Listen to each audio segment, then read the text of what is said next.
Today's podcast is brought to you by attorney Nicholas Rosenberg. He's a certified specialist in criminal law. Attorney Rosenberg is based in downtown Los Angeles. Rosenberg specializes in defending all strike offenses, firearm, and gang allegations. Sales of controlled substances. For the latest updates, go to @Attorney Rosenberg on Instagram and TikTok. Attorney Rosenberg is punching back on criminal cases. Today's podcast is also brought to you by Gutter Phenom. Gutter Phenom is a lifestyle brand that is dedicated to supporting and inspiring individuals who are determined to achieve their dreams. We believe that no matter where you come from or what you've been through, with hard work and dedication, anything is possible. A portion of proceeds are donated to organizations that provide vocational training for parolees and scholarships for those in need of drug and alcohol treatment. Visit gutterphenom.com and use the exclusive code HOODSTOCKS20 to receive 20% off your order today. Gutter Phenom.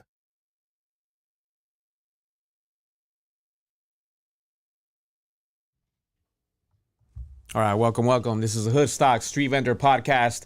My name is Alex Enamorado, as you already know. Welcome, everyone. Thank you for being on here. Today's been a very busy week. For now, we have Ozzy Lopez, who's a professional boxer. We have Bad Boys Boxing, who's here with us. So before we get to that, we're going to address some crazy stuff that happened in the street vendor community today regarding San Diego. As everyone has seen this video with these sorority girls messing with the street vendors, as everyone has seen. I got this video this morning. Everyone was flooding my DM about it. And, the internet works fast, super fast. Everyone found, apparently 2 of these girls go to San Diego State and 2 of them go to, San Marcos. So it's Cal State San Marcos. So 2 of these girls, apparently, they were drunk and they seen a street vendor and they walked up to him and I guess they wanted their hot dogs, right? And then they started whining and complaining about the price. As everyone knows, inflation is a real thing. Gas prices have gone up. We have groceries have gone up. So the street vendor was selling a hot dog for $7 inside the university. And, I get it. If they were upset about it, they could have kept on walking. You feel me? But they didn't. They antagonized him. They threw his food. They started licking their fingers, putting their hands into the food. And what's crazy that usually when it's a vendor that's from far away, like in San Diego and we're in LA, it's hard to find out where they're from or where they're at, because usually when street vendors get attacked, they don't have social media, so they tend to go into hiding for a couple of days because they're traumatized. They don't want to go back into the city and get antagonized again. So what happens is that someone sent me a Venmo account that they thought it was the vendor that got attacked in San Diego, and it wasn't confirmed yet. So what I did, I sent them a little bit of money, and I asked them, if this is you, the guy who got, harassed by these sorority girls, give me a call. Probably like an hour later, I get a call from the street vendor, and which is the vendor that I'm over here interviewing right here. And, he's a young kid, just trying to make a living. He's a young kid. This is me FaceTiming him right there. He's probably like 22 years old. He's from Sonora, Mexico. His name's Andres. And it's fucked up, that these girls were to do that to him. And, they fucked up a lot of his food. I'm pretty sure he had to throw all that bread out that these girls were fucking messing around with, and it's messed up, man, that these girls, they're obviously they're well off. They're going to a university. They got mom and dad money, and for them to be doing that, as you see right here in the video, they're talking shit to him, and this girl starts licking her fingers and putting her hands into his food. And so we found the girls. It's on our social media pages. We got their names. We got where they go to school. So shout out to that Danish guy for also helping finding out the 2 last girls, and also everyone supporting, man. Carlos Eduardo Espina, Mr. A bunch of influencers that jumped on, and my homie over here saying that Becky G uploaded the video too. So, the internet works fast, and it's actually like a scary thing, because sometimes I wouldn't want to be that person, you feel me? So getting started, and then real quick before I get started again, we're going to talk about the Almani situation that happened on Saturday. I know a vendor, I personally know him. His name is Fermin, and we're going to have him here one day soon. He was a victim of police brutality. This is a video right here. This is from 2021. I'll show you right now. from.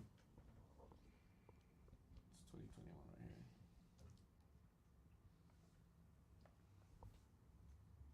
One second. So Fermin, what happened is on this day on 2021, he was, selling tacos, minding his own business, when Almani PD showed up, and I guess they started throwing away his food, and I guess they wanted him to move, and he didn't, and that's when they pushed him to the ground, and that's when they started giving him a pretty bad beatdown, man, and it's messed up that they would do something like this. So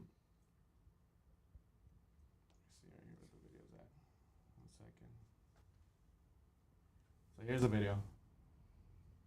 That's the video. That happened in 2021. You see Almani PD right there fucking him up. And right now he's going to court tomorrow because apparently they're charging him with with hitting a cop when there's no proof whatsoever of him even doing that to a cop, but when there's proof of them beating him with the baton. And what happened on Saturday, he's been targeted over and over. They've thrown away all his food, and so we went out there, and if you go on my Instagram page, you'll see that we were able to stop them from taking away all their food again. And it's just some shit that happens every day to street vendors, and honestly it's getting pretty bad. These people, our raza, they're just trying to make a living, and we live in a country where we have the largest wage gap in the world. The rich keep throwing trillions of dollars into offshore accounts, and our communities and our hoods are struggling.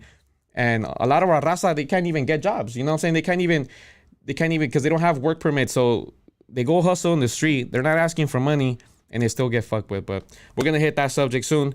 Right now, we're going to get started. Right now, we're going to get started with Ozzy Lopez. Ozzy, go ahead and introduce yourself. Let me know what city you're from, and go ahead. Well, they know me as Ozzy. My name is Osvaldo Lopez. I grew up in East LA. Right now, pretty much training at San Central. Bad Boyz Boxing. That's what's up. That's all. We also have Güero Amador, who's also from Bad Boyz Boxing. Güero, introduce yourself. Let me know where you're from. Yeah, my name is Andres Amador. Everybody call me a Güero, and I'm from Mexicali, Mexico. I was growing up right here, like when I have 15 years, and I was there in the city on Linwood. I was growing up right there. Nice. And then last but not least, we have Orlando. I'm Orlando Basulto, born and raised in LA. Compton, and stay here. That's what's up, man. So, as a collective, I want to ask you guys the first question, which I would like to ask all three of you, and we'll go one by one with Ozzy. Ozzy, what got you into boxing, man? Like, how old are you, by the way? I'm 22. 22. Yeah. And you're a pro boxer, obviously. What's your record right now? 4-0 with 4 knockouts. 4-0, 4 knockouts. Yes, God damn. And when's your next fight? I'll be fighting April 1st, right here at the Commerce Casino. Commerce Casino, you heard it. April 1st. So tell me, what got you into boxing? My dad, he boxed as a kid too. Me and my brother used to mess around a lot. My dad just one day picked us up and told us we're going to the gym. Yeah. Never left after that. And how old were you when you started boxing? Started at 7. Took some time off, like in high school, but I'm back, feeling good. Can't wait to put on shows for LA. That's what's up, man. Güero, how'd you start boxing? Well, And how old were you when you started boxing? I was 22 years. 22 years? Yeah, I was here, and I was fat. That's why I started training, because I was fat. And I was feel lazy on myself, and I started going to the gym. Mm-hmm. I started losing weight, and one of my cousins, they introduced me with Orlando. Mm-hmm. So I told him, hey, I want to be a fighter. And Orlando told me, okay, you got him. And Orlando started trusting me, and they trained me, and we was trying to do something for him. That's Yeah. good, man. That's good. So, Orlando, what about you, man? You're the founder of Bad Boyz Boxing. Let me know how you started boxing. Same thing, dude. I was just a kid. I started competing in shows and places, tournaments. Yeah. How old were you when you started? I was around 7 years old. 7 years old. Yeah. And what made you start your own gym and your own company? I mean, your nonprofit. The thing is that I see a lot of kids raising and not being, just trying to keep them out of the street. Yeah. And like I did, like I was Pues lo mismo, like, Yeah. nací, yo crecí en la calle, en las calles, en nunca con la ayuda de gente, nada de, traté pues a tratar de hacerlo más mejor de que podía hacer yo del box y ayudarle a gentes, a niños que querían hacer lo mismo. Okay. No. Y guys, if you, we're gonna be talking in Spanish too, so go on your settings. You can get the subtitles on English, okay? ¿Y cuántos años tenías cuando comenzaste a boxear? Tenía 7 años. 7 años. Como 7 años, ya. ¿Y eso fue aquí o Aquí. aquí? Sí. ¿Y tenías familia que también boxeaba? O? Sí, mi primo. Tengo un primo que boxeaba también. Él fue el que casi me puso. Él me comenzó a llevar con él al gimnasio para no ponerle atención a otras cosas que no. Sí. So, eso me hizo avanzar un poco más, a concentrarme al boxeo. And now you're training boxers. Estás entrenando a boxeadores. Sí. And you're helping out the youth. Yes. In the hood. Like you're in Compton, you're in South Central. I mean, I've been out there with these guys. They're right there on Atlantic and Martin Luther King sometimes. Yeah. We are around a lot of guys and peoples and that born, was in the ghetto, dude. Like, try. We was trying to just do something right for us, And where's the gym located at right now? Because we have some listeners that want to know right now where you located at. It's right now we're in South Central. South Central? And McKinley and Slauson. McKinley and Slauson. And from your experience from helping out the youngsters in the hood, do you think this actually does help them stay out of trouble? Hell yeah. Yeah? A lot, dude. It's a lot of people out there that they can't pay a bill, not even the phone bills. And right here with us, the door's open for anybody that ready to put this, their effort on them.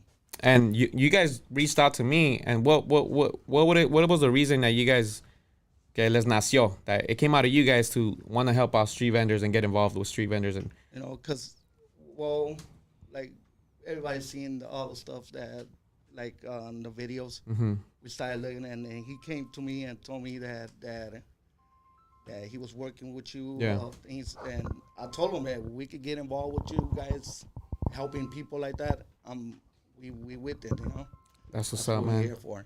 And and definitely, and Güero Amador, who's right here with me, he's actually one of the first ones who was here with me when we were when we started, right? We started. We are cruising in your truck. Remember? Yeah. You're ready to get it. We are Long Beach cruising. I remember you said you'll see a video. Yeah. Like, you're gonna stop. Oh, it's right here. And I said, yeah, the food's right there. Yeah. Yeah, there was an attack in Long Beach, and we were kicking it, and that was the first guy we ever helped. That was a long time ago, and he got beat up pretty bad. He had a bunch of putazos in his face, and I'm pretty sure when you're a boxer too, right? You guys are boxers, and then when you see that shit, someone who's vulnerable, how does that make you guys feel? Let me ask you first. How does that make you feel when you see something like that? Well, it makes you feel like kind of like, well, you want to do something about it, because especially like you seen that's your own raza, like us, especially like we growing up seeing these people, like we buy off of them, like we support and everything, but if you see someone messing with them, you're not gonna want to see all that. Oh yeah, definitely. How does that make you feel, Güero? Like a lot of angry, un chingo de coraje, because remember you and me, and we saw the guy like all blooded, la camiseta and todo, like it's gonna be like, fuck, like I can't believe this, because I know the punches, and like. With us, punches like I feel like normal sometimes. Yeah. But when people is not at training, and he got punched like that, it hurt a lot.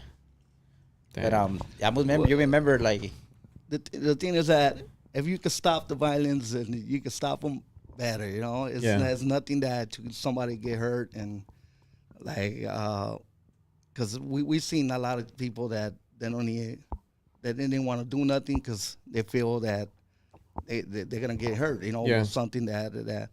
So if anything, I would have seen that. I would have try to stop it, or try to avoid the stuff that because we cannot get involved with it.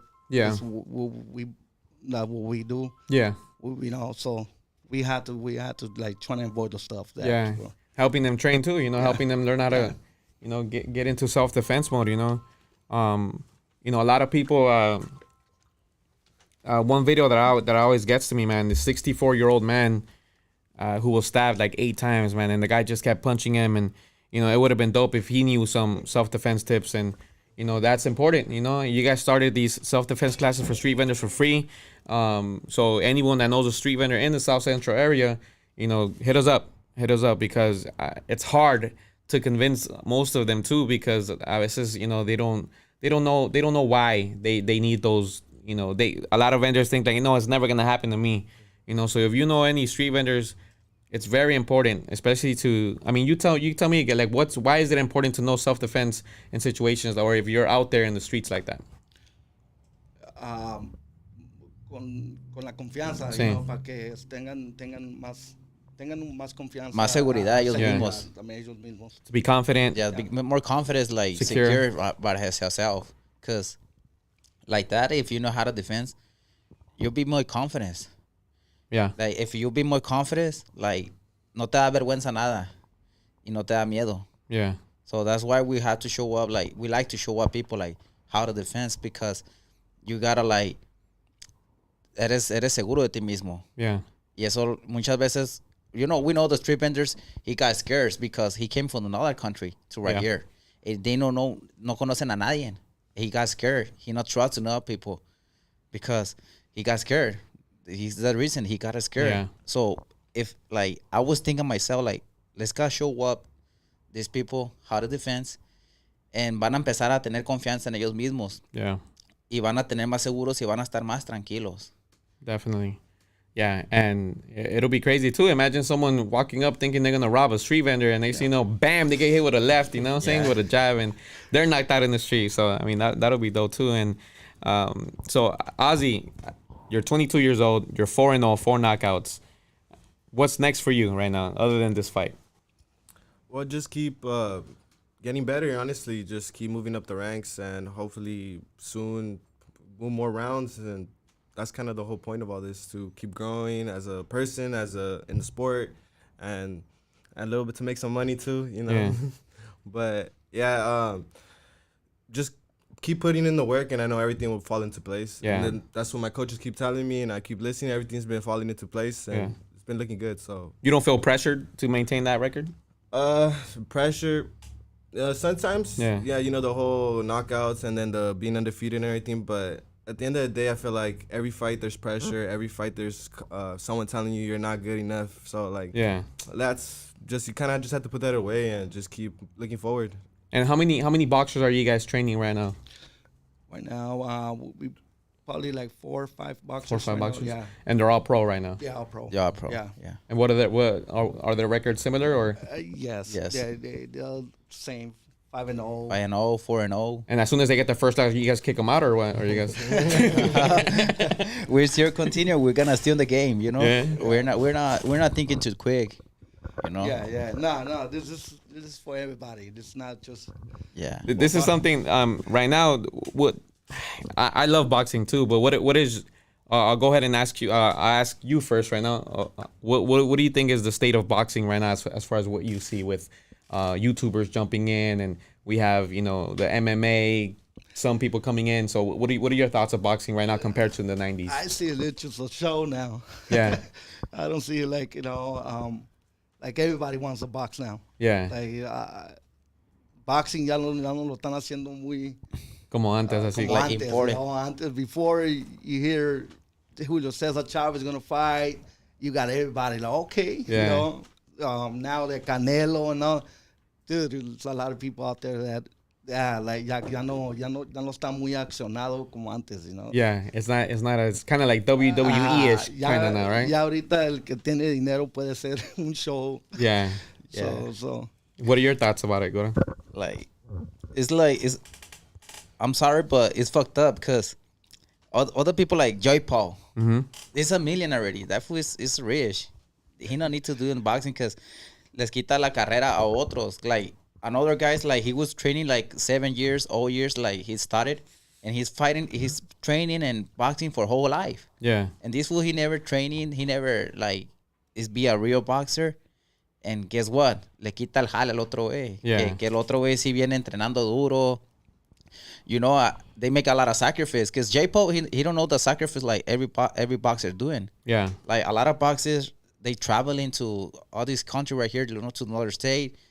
And we're going to make a lot of things to get the money to start traveling to Do you another state. think a lot of it has to do with like marketing? It's just a lack of marketing for good boxers, or just clout? These clout chasers come out of nowhere and they just take up the stage, or I mean, what do you think needs to happen, or do you think just boxing is just going down the bad route, or do you think is there a way to fix it?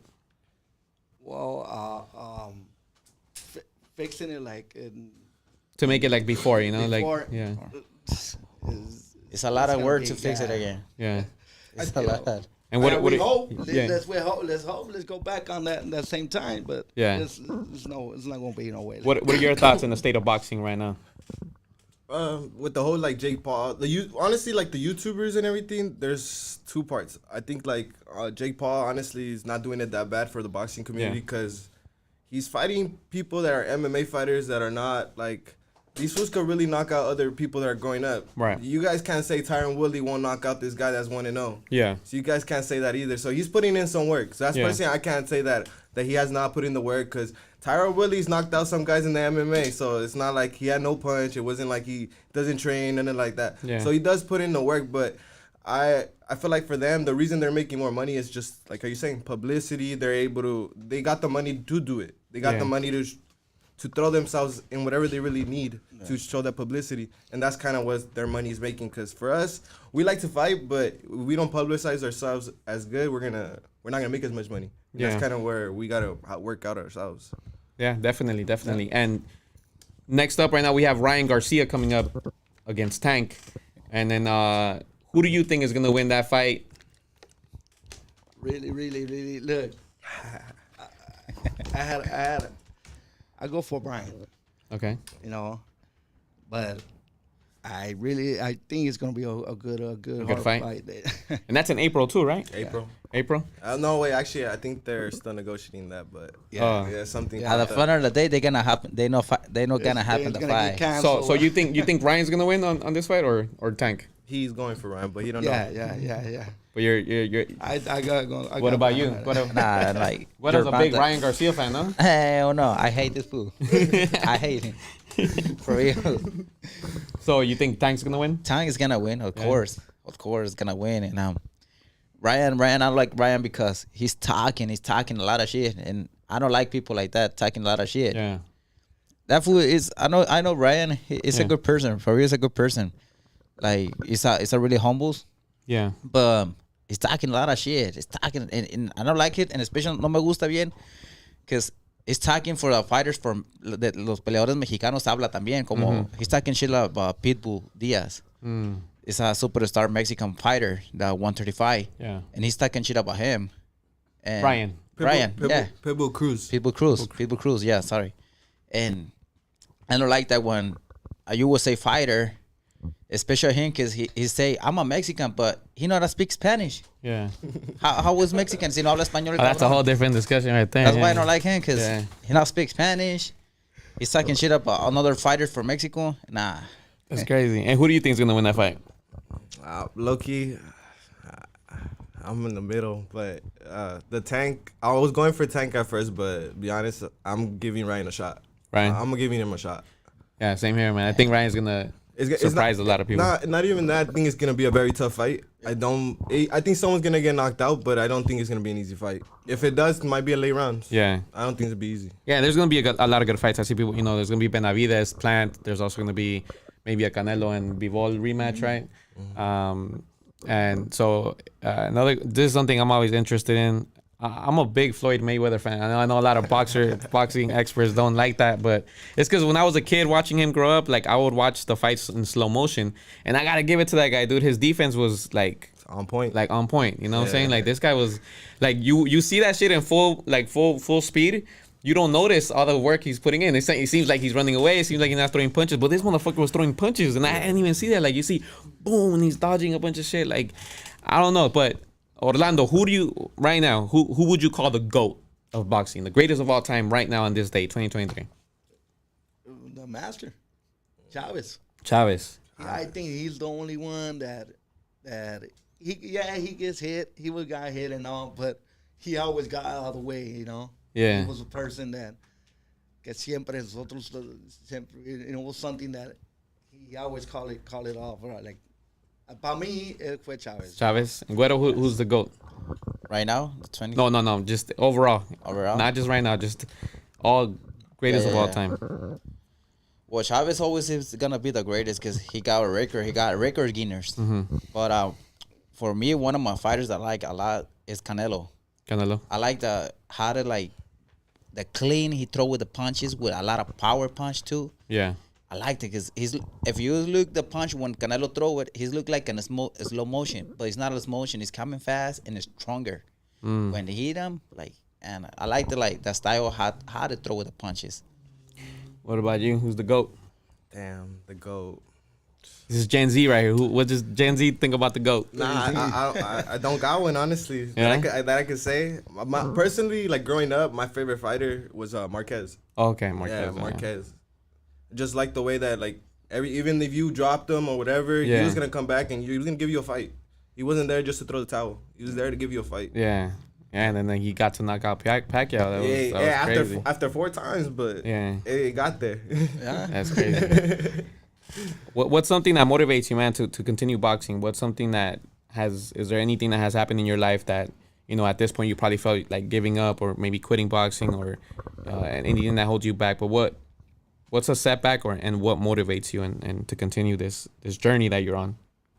Well, I feel like I kind of went through that in high school, letting go of boxing, thinking that wasn't for me no more. Should it just let it go? Don't come back to it. Just look, you know. I went through that. So I went 5 years taking off, you know, got fat, got up to 230 pounds. Oh, that's right. We had a picture before and after. Yeah. So how much did you weigh? I got up to 229, 227, something like that.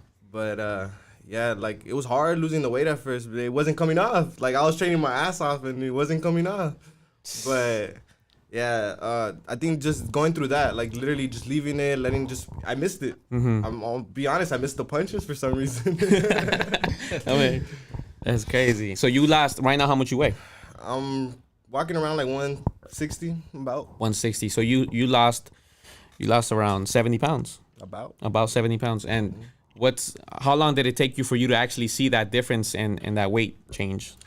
They saw the difference quick, honestly. From when we said we were actually gonna turn pro, very take it serious a little bit. We lost 30 pounds in probably 2-3 months. It was pretty quick, honestly, because we wanted to turn pro at a certain weight. Yeah. And we busting my ass off, running every day, and it started coming off easily at first, but then it started getting harder. Yeah. What was the hardest thing of doing that? Was it the stopping with the diet, the diet was hardest? Yeah, I've always been athletic, so the working out, I might cry about it, but I'm gonna do it. Yeah. They know that I might say something sometimes, but I'm gonna put in the work. I'm there to put in the work, you know. But the food for me was the hardest. What did you do? Stop eating junk food or fast food? The junk food. I honestly struggled because I don't like vegetables too much. So a lot of it was juiced. We had to find a way. Yeah. You know, just that's kind of the way I had to do it. But I'm getting used to it. At least little by little, I think growing up. But it was like that. I struggled at first with that. Nah, shout out to you, man. It's hard. I'm going through it right now too. I'm intermediate fasting, trying to figure out a way to lose weight too. I gained 60 pounds during the pandemic, so it's hard, man. So shout out to you. Not a lot of people get to go through that. You know what I'm saying? Having that discipline, right? That's number one thing, and that's crazy. So Orlando, right now you're starting a nonprofit. Yes. You have a nonprofit. Yes. Where do you see that going right now? What are your goals for this nonprofit, which is Bad Boys Boxing in the Hood? Just trying to get everybody get help, trying to help them out, a los niños, a todo lo que es de niños, a todo, you know, porque la verdad es yo nací igual, sin nada. A mí me querían ayudar, me ayudaban unos no, y lo que se podía lo ponía ahí, ¿no? Pero ahora yo que estoy haciendo esto, I just want to get the people in or kids Yeah. Whoever needs that help, if I'm here for you guys, that's what. Yeah, because that'll be dope, right? Like, because a lot of kids can't afford to get into boxing or any sport. Yeah. You know what I'm saying? So imagine you being able to live off of that, being able to live off to training kids and getting them, distraídos, Because I know it's hard for a lot of people Yeah. out there that a lot of kids want to do the sport, but they can't do it because it's something gets involved with pain or Yeah. something. Right here, and this with me, it's none of that. We trying to want to get this kid going, or whoever wants that thing. And I think that's very important, man. That's dope because from what I heard is that only like 1% of nonprofits are raza. Yeah. And a lot of sometimes the state, they give grants, right? Yeah. Le dan dinero a nonprofits. They give them $5 million to do outreach in the community or in the hood. And a lot of these white-owned nonprofits are not really putting in the work. They're just, using that for high salaries and fancy trips and business trips. So I think that's really important what you're doing and what you guys are doing. Guido, where do you see this nonprofit going? And how do you? And I know you like to help out the community, but where do you see yourself as far as a goal that you want, or what do you want to do as far as the same? Because the same. Like I came from Mexico too. When I was a teenager, I was there. I came here when I have like 15, 16 years, and is that like when I want to do something like that, like a sport, yeah, we can do that because we don't have the money to pay, or we don't have transportation to go to the gym or something like that. And we know a lot of people who's struggling for that, and sometimes people like that he lost in the street, he lost like in drugs, he lost in gangbangers, and that's give me hurt sometimes when I know like stories like that. Yeah. And another thing, like we want to help people, Yeah. that's what we want. That's what like I fall into you. Remember when we see the case, Yeah. with the guy they beat him up, and you remember telling me we had to do something. I say Yeah. yeah, let's go do that. Yeah, and then I think it's amazing, helping these vendors at least knowing how to block these shots. What I'm saying, if it happens, we don't want it to happen, but we want them to at least be able to protect their vital organs, which is something important. And I think, going back to the nonprofit thing, I think it's super important because, for example, I worked for a nonprofit for 5 years, right? But it was a little different. But we would train people to run for office. Okay. And my boss, my mentor, rest in peace, he passed away. He would get funding from attorneys. He would get funding from the just several donors, like even companies, like for example, whether it was for example, Coca-Cola. I'm saying they all want to pay less taxes, right?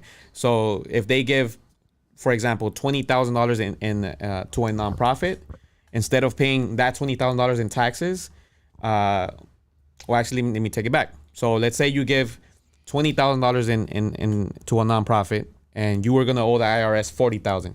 So now instead of paying $40,000 in taxes, and you gave $20,000 to you, they're only gonna have to end up paying $10,000 more. So in total, they paid $30,000 in taxes. They gave $20,000 to your nonprofit, $10,000 in taxes, and instead of just paying the full $40,000 to the IRS. Does that make any sense? Yes, So, and all these companies have that. They do that. They all big corporations. They donate to nonprofits, and why not us? Yeah. Why not us? Why not us have that? So what we would do, we would have we would call it the Mexican Academy. We would have all these Mexicans come in, and we would train them how to run the campaign. How to file to run for office, and what is it about? What is it to become a mayor? What does that entail? So we would teach them all that, and we were doing that, bro. And then on top of that, we would get paid too to pass laws. Like we legalized marijuana. Yeah. I was in charge of like 100 people making calls and not knocking on doors, telling people to vote for marijuana, and that was all just based on funding from donors, from companies, attorneys. That guy was really smart, and I wish he was here, but I still know a lot of people that know that. We're gonna help you guys with your nonprofit, and I think that'll be a beautiful thing to do. Imagine if you were to get $5 million to train kids in the hood. You know what I'm saying? And you have a badass gym, you have badass equipment, you take out these kids from trouble. I mean, you're 22. Do you think boxing has kept you out of trouble? Most definitely, honestly. Yeah? I know a bunch of people I grew up with that some of them aren't here. Some of them, they got in a bad path. Yeah. Drugs, other stuff. And yeah, I do believe that this got me out of trouble a lot. And you know what, Alex? This is sport boxing. They change your life. They change your life like completely. Yeah. Like, for example, like me, I always insecure myself. Like But when I start fighting, when I start training, I'll be more confident in myself. Right now, like, you know me, like, I work for the union, and we almost done. We got 2 months to get in my last race, and I always do a lot of things that, like, before when I came here, I can do it. It was hard. But guess what? I start training.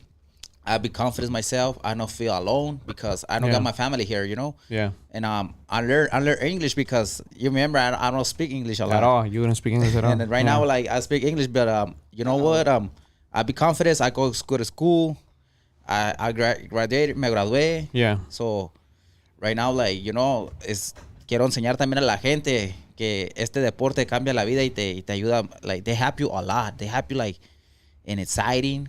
They help you to depression, mental health. Yeah, mental health. To be more comfortable with you. They help me, like, for me, one of my experience, I have that inside. Remember, I tell you, like, one day I'm crying a lot, like, hey, I'm fucking nervous, like, something is, remember what I tell you?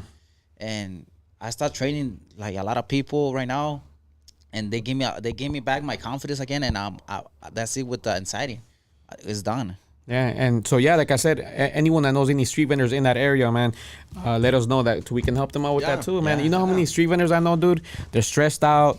They're barely living day by day, not even paycheck to paycheck. It's day by day, you know what I'm saying? And that's a lot of stress, especially when they have a family. So imagine. Y tienen depresión también ellos because they don't have the family close, you know? They far away from the family. And he was thinking all days like, oh, how was it happen when my family is right there? And it's hard. I understand because I feel it like when I came here, I feel it harder to feel the street vendors. Yeah. Because it's sad when you're not be close with your family.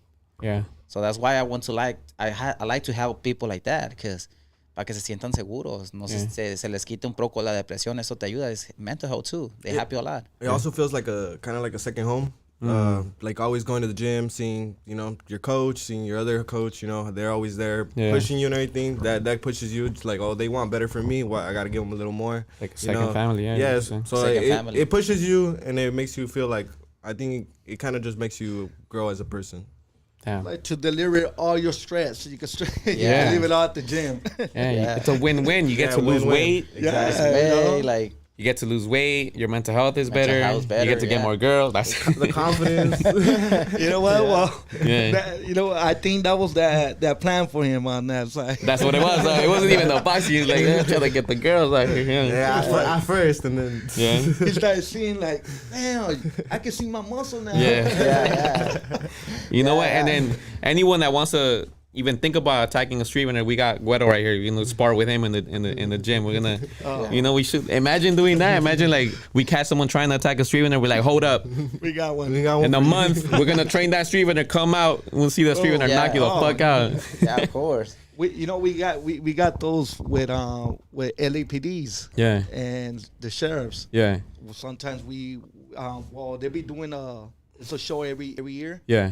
That they do it with LAPD and sheriffs. And they spar? They spar. No. It's fights. It's firefighters and police officers. They go against each other. We want to get involved with that. Yeah. That's dope. If we can spar with one of those. Yeah. Put me on the firefighter side. I'll be on the firefighter side. Yeah. You know? Yeah, a lot of people don't know that firefighters got beef with not beef, but they don't like cops. Cops don't like firefighters. Yeah, well that's how the way those shows is about. Yeah, that'll be dope, and you guys get to train them, no? Come on, it's bragging rights. Yeah. Just don't train the cops, train the firefighters. That's it. Well, that's the thing. That's crazy, and that actually helps them too, man. I be seeing these cops, man. I don't know how they got their jobs. Like they're fat, running. They can't even run like a couple steps, and they get tired out. Like I don't know how they got these jobs, man. Shit, at least put some good money and you guys could train them at least do something, you know what I'm saying? Shit, that'd be dope if they're all really trained and they don't even have to use guns and they could just protect people like that without having to shoot someone, you know what I'm saying? Because a lot of them end up shooting these guys because they don't know how to get down with them. Yeah. You know what I'm saying? They can't fight with them. So the easy way, just take it out. And definitely, man, definitely. And so the nonprofit started, or it's still in the process? It's still in the process. It's still in the process. Yeah. So once it's settled, so where can they find you? Bad Boys. What's the Instagram page? CPT Bad Boys. CPT Bad Boys. Yes. And definitely, yeah. So if you have anybody that knows big corporations that want to donate to this nonprofit once it's settled in, or even now, they can even donate now. So you guys, as a startup, you know what I'm saying? This is something good. Bad Boyz Boxing is going to be helping out kids in the hood. They're already helping kids in the hood, you know, getting them out of trouble and giving them professional records. And I think it's amazing. And going back to what I asked him. So real quick, what's something that motivates you, or what's something that happened in your life that you felt like, man, made you want to give up, but that motivates you now to help people? Because that's what you do every day. You help people. You help these kids. Well, I started with my son. My son, he's the one that motivated me. Oh yeah. Like, you know, I quit it for a long time ago already, and Yeah. But he's the one that motivated me, and from there we started building this up from him, you know, and every day and these guys right here, they're the ones he raised up with my son. So His son's actually the one that brought me back to the sport. Oh really? Yeah, so he was think he was about to make a fight on Golden Boy card. Yeah. And he told me just keep running with him, helped me lose my weight, and they turned me pro in Mexico, him and his dad. Oh dang! And your son's fighting right now too? yeah, well, He's- not now, but yeah, he's back to He's training. back into man. training. He's 4-0 right now. He's 4-0 too? Yeah. Damn, that's crazy. Well, You guys gotta look out for him, trust me. yeah. He's What's it? ¿Cómo se llama tu hijo? Damien Damien. Basulto. Damien Basulto. Yeah, we definitely gotta watch out. Who's someone right now that you seek up and coming that you think, man, this guy's the next big thing right now in boxing? That everyone should watch out for. You guys gotta watch out for my boy Steven Navarro. He coming out of the amateurs real quick. Oh yeah. He is. Yes, sir. And Steven- he's one of those right there that What's his record right now? no, He's an amateur fighter, Amateur. but trust, he got over like 200 wins. Wait, how does that work? Honestly, I never knew that process because I always hear that Mayweather lost when he was an amateur. So how does that work? In order for you to become a pro boxer, let's talk about that because that's something I've always wanted to know. So you guys tell me right now, if anyone's watching right now, whether you're, I mean, let's talk about that too. What are the ages that you feel like, okay, this age is a little too old. You can't really start, but you started at 22. So I don't believe there's an age, honestly. No? Like, I feel like if you really want it, you can start at whatever age. But it is like your body starts taking a toll. You know, if you starting when you're like 35, well, yeah, your back might start hurting. So like stuff like that. Yeah. But I wouldn't say there's an age, honestly. Really? I There's think, some, I think it's just el que lo tiene adentro. They have it. Yeah, it's something that is from you. You know, it's from Right. you. So once you decide, let's say you're 18 years old or you're 16, let's say 16, you're 16 years old, you want to become a pro boxer. How does that work? What do they got to do? Well, it's about training. Get the training going and get your bases going and see you will being a trainer, you will see the boxer if he will if they have potential. if got something in it, you know. And then from there they sign up to becoming. Do you have to sign up? Is that something you have to go through a process to sign up to be an amateur boxer? you not the amateur, the pro, you got to go through a process. Yeah. Okay. The amateur is just, you know, Couple little physicals and you're good. And that's where Mayweather lost when he was doing Yeah, that. he lost actually in the Olympics. I think that's when his like Olympics? Yeah, It was in the Olympics, '94, right? yeah, something like that. And is there like a prerequisite? Like, do you have to have 10 amateur fights in order to become pro? Technically, you don't, but it does help, like having those amateur fights, because sometimes you will see some of these fighters that you could kind of tell that never had too much experience. Right. It's just that a lot of them have pantalones, pretty Yeah. much like to go out there and put on a show. And then to become a pro, what do they look at to solidify you as a pro boxer? I feel like it's more like the people. Like if they really feel like, okay, that fool can really contend with people, that like I'll consider him a real boxer. But who makes that decision? Is that the commission? I guess. commission? Yes. Well, they test is that they're gonna test you with. If they see, well, you know, sometimes that's why the amateur fights they go with. That's that. what it's like. They Yeah. go scouting and stuff like Yeah. that. Oh, okay. You It helps so, out. So if you had some amateur fights in there, they know already that you've been in the ring. You've been in, you know. So it's more se mira más, like, Yeah. miran más in the amateur. Si sales más mejor in the amateur, Then they'll put you saben in. que en el pro you're gonna do. And obviously it helps too if you know someone, Yes, right? Like yes. if it's someone you know, if you know someone who's a pro boxer already, then that helps to we, get in we there. also know a couple people that didn't have too many amateur fights, but they already had like the professional style that like we could see that fool can like that person can contend with someone. Like then He you kind of hit. like he can hit, or he really good. Yeah. Then you kind of start going through that process. Kind of like the NBA. Like some people skips college, like LeBron. They skip it. They go straight into the league. Yeah, something like that. I see. Yeah, there's some out there that they got some skills without being a boxer. Yeah. Without That's being, crazy. And they got skills. They Kind of like me, huh? When I there it is. I have no skills, man. I'm surprised. Nice left hand, huh? I hope no one knows this, but I don't really know how to get down. So I know I be talking loud in the street like I do. So fake it until you make it. And Right? I've never lost a fight, bro. I'm tripping out, and I'm not really good. So, but don't catch me in a month when I start training with these guys. Cause shit. Yeah, we ended up. Well, this fighter, Yeah. we didn't. We thought he was a boxer, and Yeah. we asked him. No, he liked the skateboard. Okay. And I was like, okay, you never boxed? No. But he was good. He was good. Man, he was. He threw hands like He was like a knew how to- natural. Yeah. I was Damn. like, damn, dude, But yeah, it's people out there like that. It's a bunch of people out there that they got the skills, but Yeah.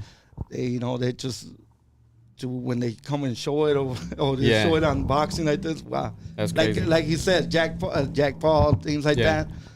Well, Hey, he got cut up in that one fight, and I'm like a mean ass cut. I seen it. He still kept going, so Hey, I gotta give him a little bit of. It seems see like he's that- passionate about it though. He likes Gotta it. give him a little bit of. Dude, I'll see this part one day with Jay Paul. No, I sparred Paul Logan Paul. Logan? Paul. I Yeah, sparred yeah. Logan Paul, yeah. Isn't that for like 6? Yeah. Like 4 or something? Who I won? spar with I this. wanted 6'4". I wanted to spar with him, but Oh yeah. So who won the sparring between you and Logan It Paul? was a good sparring, honestly. Yeah? Yeah, he was, I thought I got good hands on him, honestly. Oh yeah. Also, you were able to like Yeah, get a clean one on him. Yeah, hell yeah. Oh shit! But did he have the face we, guard? yeah, we were just sparring. you know. Okay. Oh shit! When was this? Where was this at? At his house. It was actually cool. I had to sign like a waiver just to get in there. Oh yeah. What the heck? Yeah, la That's casa dope. de él. Yeah. Nah, it was a good experience though. I like it. Like, you get to meet people that you rarely like. Say if I was doing another sport, I would have never got to meet Logan Paul. Yeah.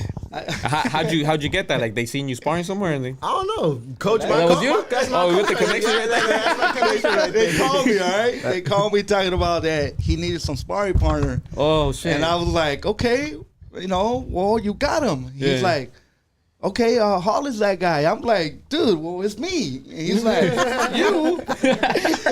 I was like, yeah, I was spar with him, Yeah. like, come on, and he's like, hey, dude, you got somebody else? Like somebody, I'm like, Yeah. I'm thinking like, damn, this fool probably looking Probably at got me. scared or something. Nah, he's probably looking at me like, nah, he won't. So I said, yeah, I got somebody else, and I brought him Yeah. in. But all the point was me, like I Yeah, wanted to you spar. wanted to spar him. He knew about that. For a lot of people that like they look at him, they see his age, like, oh, he's on about almost 40. And Yeah. it's like they think he don't got hands. I'll put it here. He got hands. Yeah? He got hands. Dude, we know lo que tienes en la mente, lo que aprendí, pues Yeah. siempre ha estado, nunca se me ha olvidado. That's crazy. Yeah. Pero yeah. What's we're gonna finish in a bit. What's one last message that you want to give out before we end? Something that we didn't talk about. Any message that you would like to send out? I mean, we did talk about the nonprofit, and that's coming up. And anything that you would like to address? Que estamos para todos, para la gente que necesita esa ayuda. Aquí Yeah. estamos, and no podemos. Shout out to you, man. Not a lot of people do this, man. They don't really care. A lot of people are about themselves, which I get it. We live in an era where a lot of people are struggling, but I really want to give you guys a shout out. To Thank really, you. Thank you. we've been, we built a friendship, and you guys have been there for the vendors. And there's times where, during the classes that we only have like 1 or 2 vendors. A lot of vendors they don't feel the need, or I don't know what it is, but we're gonna continue building. So like I said, anybody who knows street vendors in South Central area, they're more than welcome to come. Every Saturday we're gonna do it every other Saturday. So. And Guero, any last messages to this, man? Yeah, we're still here to help people, the kids, and youngsters. We are here to help, you guys gonna be in good hands. We show you, how to defend yourself. Yeah. We show you, this is our mental health, too. They help you with mental health. Yeah. And other people, if you know street vendors, send them to with us. Yeah. We're still here to help. And another thing, like, if you all my people, you know, La Raza, Yeah. if you guys see something like that, like somebody jump to the street vendors, reporter or go help them. Yeah. Just not looking out, like, ya que se lo madren, recording. entonces se acerca, no. Say something, like, go help. Don't be Yeah. scared. There's gonna be union. Vamos a hacer, like, the Latinos right here. Yeah. Somos la potencia. We are the potent, like, one of the potent, like, right here in the USA. But always, like, I don't know, like, no se sienten, like, confidence. Yeah. Que nunca podemos sobresalir bien. Yeah, and in the past 5 years, there's only been 2 people that I know that have actually put hands on someone attacking a street vendor. It's my homie Caesar. He knocked out some guy messing with a street vendor. Yeah. Shout out to him. We gave him a big championship belt at our last event. And then right now we got to give it to, I think her name's Roxy. My bad if I got your name wrong. But there was this chick messing with a street vendor, kicking his cart, and I heard that she gave her a beatdown. We don't have a video, but everyone in there told me the story, and so shout out to her too, man. Any last messages? Nah, just look out for me. April 1st. Can people still buy tickets for that? Yeah, people can buy tickets. Okay, where can they follow you on Instagram? Aussie L, but the O is a 0. The O as in 0. It's a Yeah, 0. we need support Okay. for all the community. Aussie L. Yeah. No underscore, no nothing. underscore, so nothing. 0 ZZY L. L. There you go. Follow him. Purchase some tickets. Commerce Casino. Man, this is the future right here. So come support. Come support the raza. Come watch a fight. Yeah. There it is. Yeah. Yeah, we need the support for the people, you know, for the community Yeah. Latinos. Come on, guys, help them, ayúdenos. Because we're here to help people. Like, no estamos haciendo algo que vamos a querer. No, queremos hacer, lo hacemos de corazón. We made this for the heart. For sure. all people, you know? It is. So we got a superstar right here, guys. Like, for reals, we got a superstar right here. And April 1st, we're going to show up his talent. And we are talent too. And my coach, he got talent. There you go. We are coach, like, we have talent to help all the community people because we were here to be a ground. Queremos hacer algo en la vida y lo vamos a hacer para hacerle saber a toda la gente que nosotros los latinos somos una potencia mundial. Big time. Well, shout out to Bad Boys Boxing. Shout out to everyone. Like I said, Thank you. Thank you guys so much. You know, we're going to take a 5-minute break and we'll be back with Rudy. Thank you. Thank you.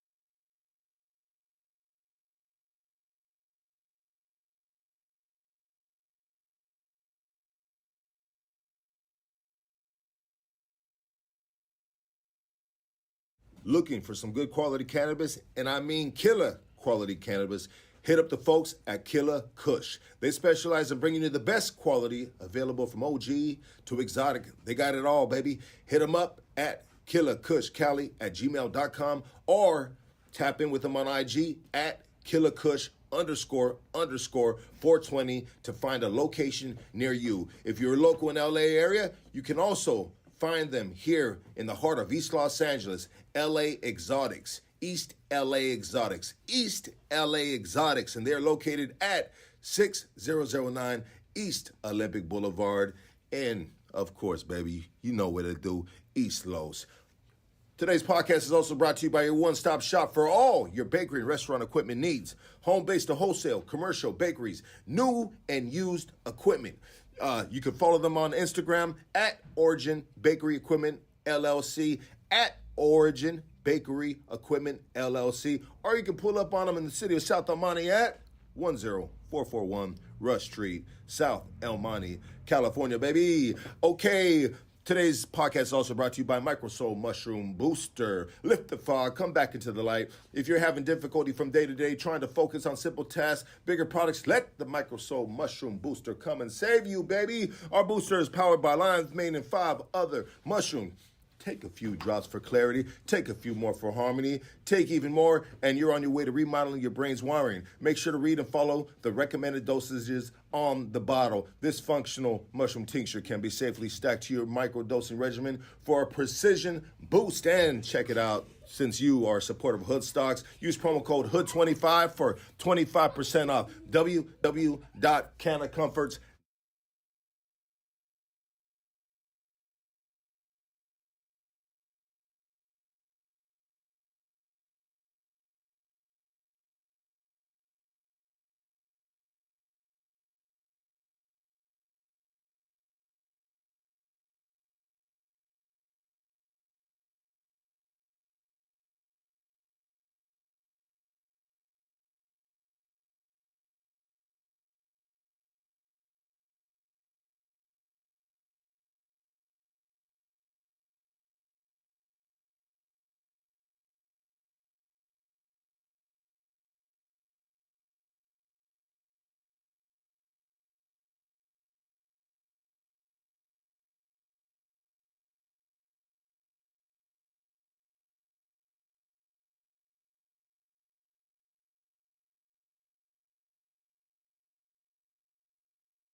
Whoa.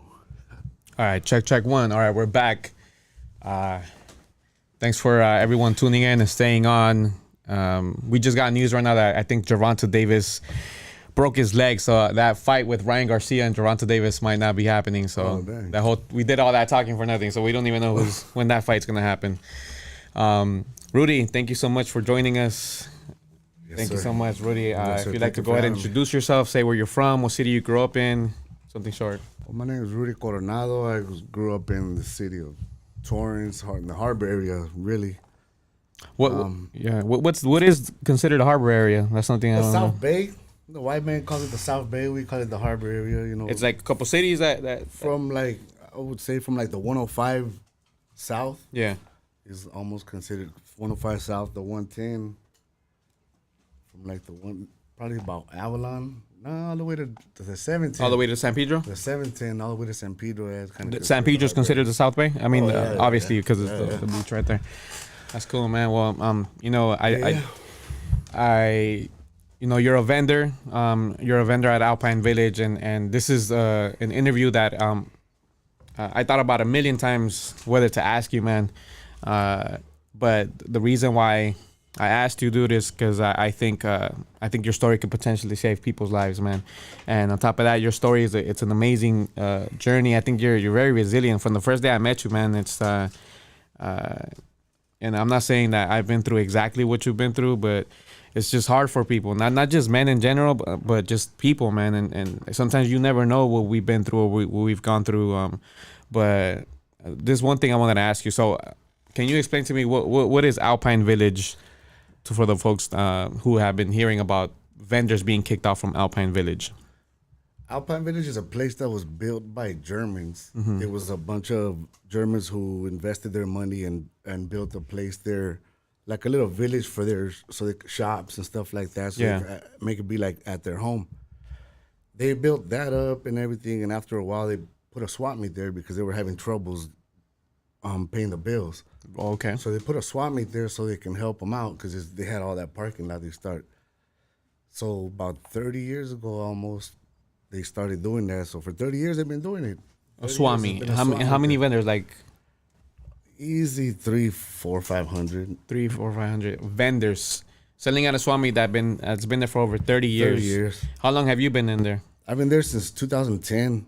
2010. I used to sell on the streets and What were you selling? just items. Items. I would go to like yard sales. I started selling filters, oil filters. Okay. Oil filters, air filters, oil, antifreeze. I got to connect on auto parts, so I started selling that stuff on the streets. So you were like a different type of street vendor, huh? That's crazy. Yeah, like selling auto parts. Yeah. I know the hustle, so Yeah. And then I would go on the weekends. I would go early to like PV and buy out yard sales. Yeah. Like I'll take everything. Boom, I just take everything early in the morning and take it back and post it up at my house on 223rd. Oh wow. And just Flipping it. flipping. I stay out till 7 o'clock at night from early in the morning. The street lights are still out there. Do you sell items like online too, like eBay or all that? Not eBay. eBay kicked me out right away. They didn't. I don't know what, but Craigslist, OfferUp. Ever since the whole online thing, man, I thank God for it because I've always been able to maintain myself because of it. That's crazy, man. Yeah. And then at Alpine Village, what were you selling there? Same thing. Auto parts. Auto parts? I sell my auto parts right there. Oil filters, batteries, car batteries. Everybody knows me there. I'm like, they trust me. They know that I'm not gonna sell them just something that's not gonna. Yeah.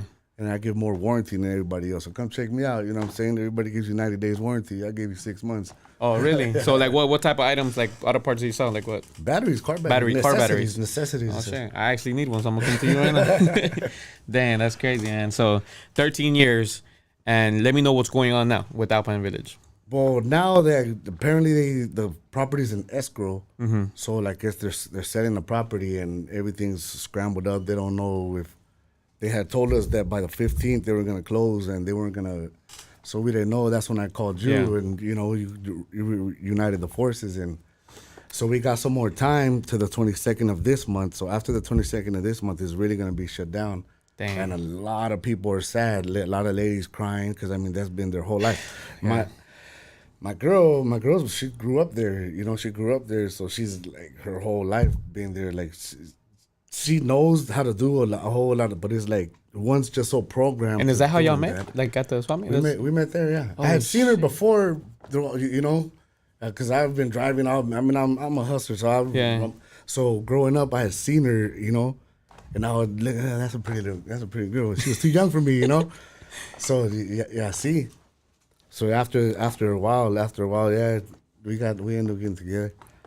That's crazy. So they're basically being kicked out, and I feel bad too, man, because it's fucked up that this property was saved by the swap meet, right? And then fucking they end up getting booted out for nothing. And another shit that makes me mad is that the county gave them a historic landmark title, right? So with that, the property value goes up. There they can get a lot of resources with having a historic landmark title. So it's just messed up that the Swami will save this property, and now the owners, which is a lot of owners, right? Like 50 owners that own that, they're shareholders. Yeah. And now they're just basically kicking out over 300 vendors in Alpine Village. So anybody online that knows that area, which is Torrance, right? Mm-hmm. But it's unincorporated, so we couldn't go to City Hall and complain. We had to go to the county, but 13 years, and then that's where you met your girl. It's a lot, man. And I mean, how like you said, a lot of people are crying. How are you dealing with that, like with that change? Well, I kind of, you know, been making a transition for a while already. Yeah. You know, for a few years already, I've been just slowly making a transition out of it. You know, one day they stole I had just bought a full load, two pallets of oil. I had just bought like 5 G's and stuff. And they stole my truck, dude. They stole all my merch. And I was when was like, this? Man, this was like in 2016. Okay. And like, man, motherfuckers. And so after that, I was like, yeah, you know, just kind of slow it down a little bit. Yeah. And just been transitioning. Kind of now we over here selling Rolexes in downtown LA. You sell now watches we sell now? watches downtown LA. So I had a little bit of everything. You know, you gotta have more than one resource in order if you want to make it. Yeah, out multiple sources of income, you know. So you're like a real legit businessman out there, you know. It's hard out here on the streets, man. If you just stick to one thing, you know, it's kind of it's hard. So you sell the auto parts in the Swami, and now you've been selling watches as well. I've been doing pretty good on that. So anybody that wants watches and you know, I seen the videos, they look pretty dope. You have Rolex, you have legit Rolexes. Yeah. Dang. And I pretty much got the best prices, man. So far, you know, prove me wrong. Prove me wrong, people. You know what I'm saying? You know, like, let me know if you. And they're real. They're like legit, you man. could I'll buy test them back, and guaranteed. Shit. Buy back. I got a buyback program, man. I don't fuck around. Like, but man, your main thing is my name, man. You So know where can they find you, man? So if you want 7th and Hill Street. I'm on 7th and Hill, 651 in the 651 building, 7th and Hill 7th Street. and Hill. Come check me out. Hey, that's where that vendor got attacked, no? Across the street. Across the street. Man. But he's there early. Yo llego Right. como a las 11 por ahí. Oh, so you never see him. The fucking jeweler hours, these fools don't open until late. I'm up early, man. I'm a rooster. You know what I'm saying? I wake up to roosters in my neighborhood. That's what they call you, a rooster. Why they call you rooster? I kind of called myself rooster because I grew up in the rooster thing. Yeah. And I'm like, I've always been considered kind of rude, you know? So they're like, yeah, you're rude. So I'm like, I'm the rooster. Nah, you're just blunt. You're just straight up, you know? I'm straight up. I don't know how to lie, man. Even when I lie, to the truth. I don't know. I don't, you know? I'm like, there's no need to lie about nothing. So that's your page right there. That's at LEL_rooster. You know, for if you need a watch, if you need batteries, that's definitely something cool to have. You know, have a connection. Man, you know, like he was saying, a lot of us, we go through a lot of things in life, you know, and you never know what the next man's going through. You know, you might see him, you know, and you might go messing with somebody, and that person's not feeling it that day, you know. Mm-hmm. So it's like you kind of don't know what other people are going through. I started following you like 5 years ago. Mm-hmm. You know, I would see your son. Like, and they posted. You'd have him do the. Hey, what's up, lazy people? Yeah. And that shit would trip me out, man. Like I was like, man, that's dope. And I was kind of going through it at the time. You know, I'm like in my mind. And to me, like to see you with your kids, like to me it was motivating. Like it was dope. I'm like, man, that's dope. I'm like, this is a good dude.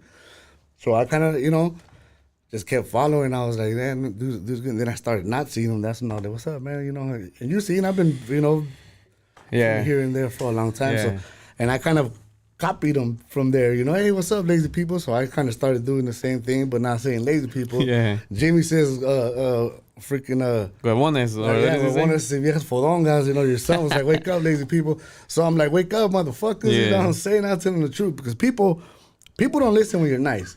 Nah, no. You tell people a nice way, they're not going to listen. But you call them a motherfucker, you call them a hijo la chingada, and they fucking jump right away. Yeah. That's true. That's true. You gotta catch people's attention, man. That's crazy.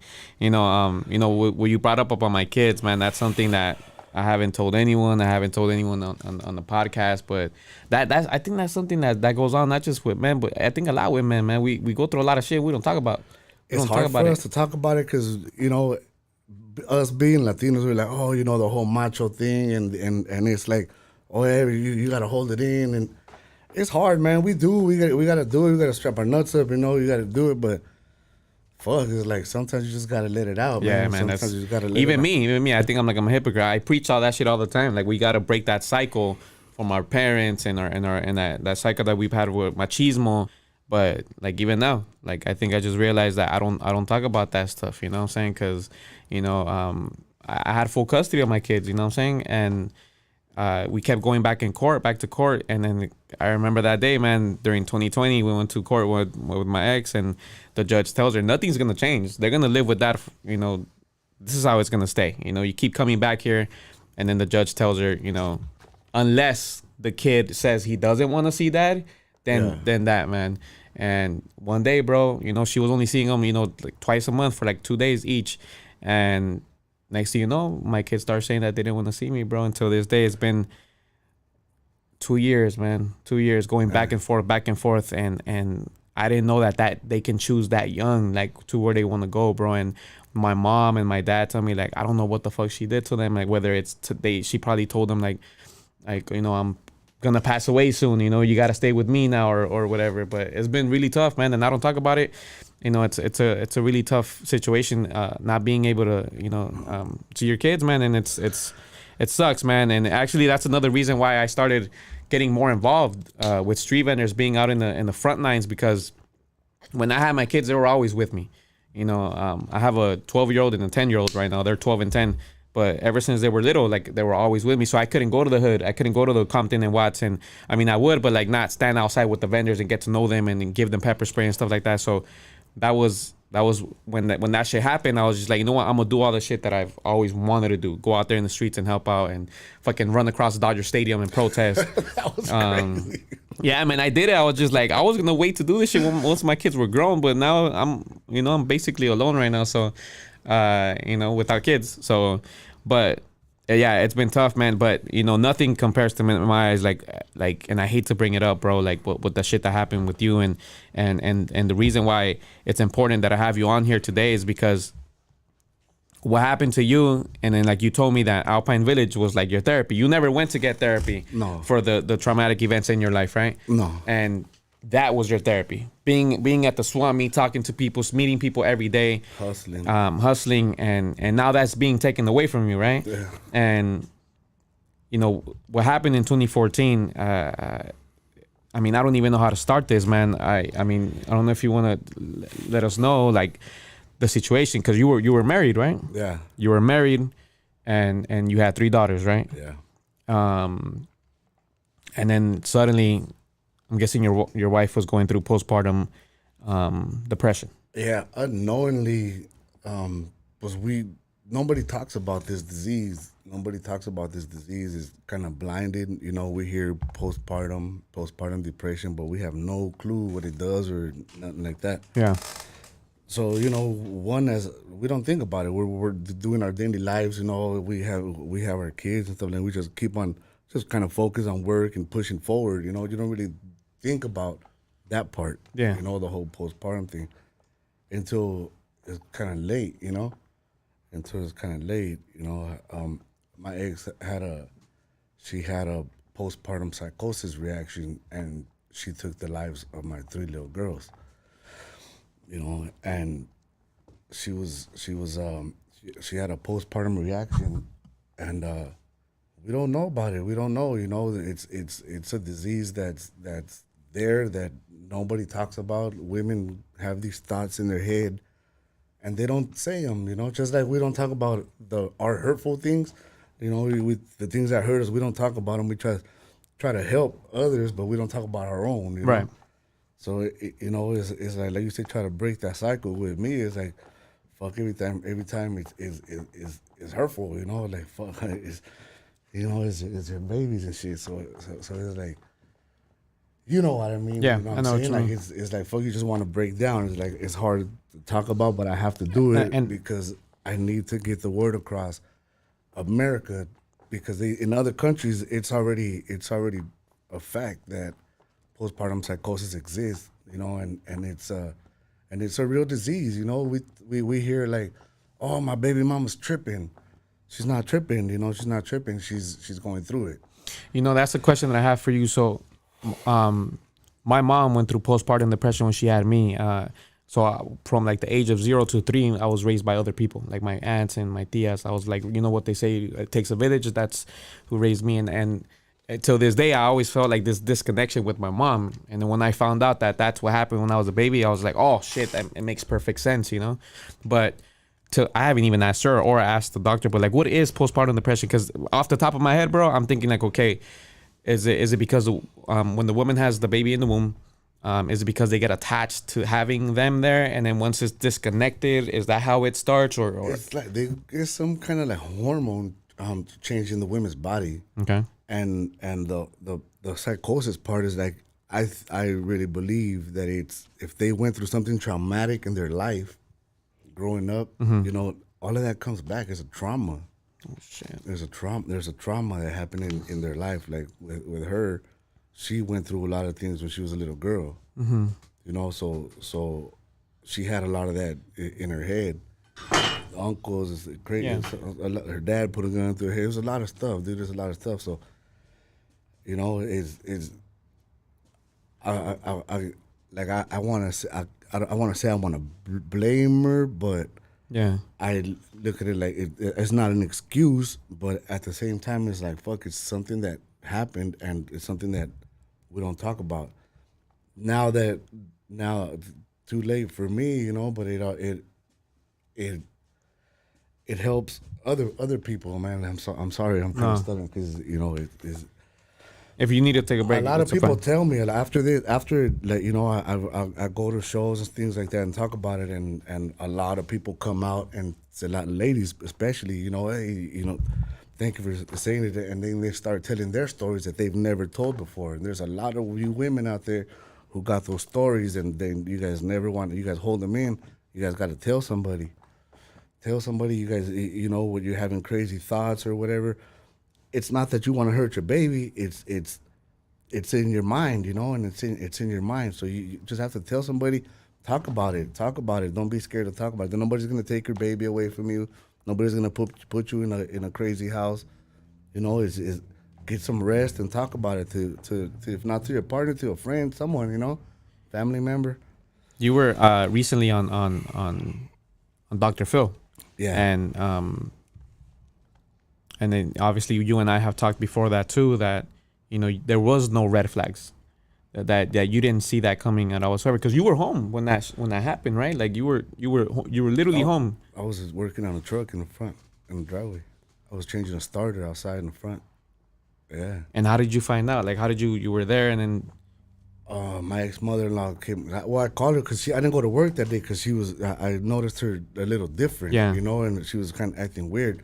So I called her. I'm like, hey, come check with her because she's acting weird. So I went outside. I was with the baby, and I went outside to work on the car. And I went to the auto parts to get the starter. When I came back, I'm putting the starter back on, and Okay. she comes out screaming, you know, and Your mother-in-law? my ex-suegra, yeah, my Yeah. ex-suegra. So, you know, and so that shit was like, fucking went inside, and, you know, that yeah, all of that, you know, but. Yeah, man. And you go ahead. I mean, that shit's. I mean, to lose 3 daughters in one day, it's unexplainable. And what were your feelings towards her, or at the beginning, and what are your feelings towards her now? And like, what did you think at that moment, or for those first few months or the first few years? Gone, dude. I don't know. I was zoned out for a while, man. Zoned out. Like, I had no idea what the fuck happened to my life, Like, Yeah. fuck, like, what the fuck happened? I couldn't explain to myself, trying to figure it out. It just kept pushing, man. It was real difficult, Thank God, my girl now, she held on, and she's like, she was always my friend, and she's like, when that happened, she just kind of like didn't let me fall down, man. Like, she's always held me up. She's always held me up. Thank you, babe. That's my girl now. That's what's She's up, my man. baby. She's my baby's mother. She just gave me a beautiful, beautiful baby girl, man. She's 8 months old. My baby Zoe.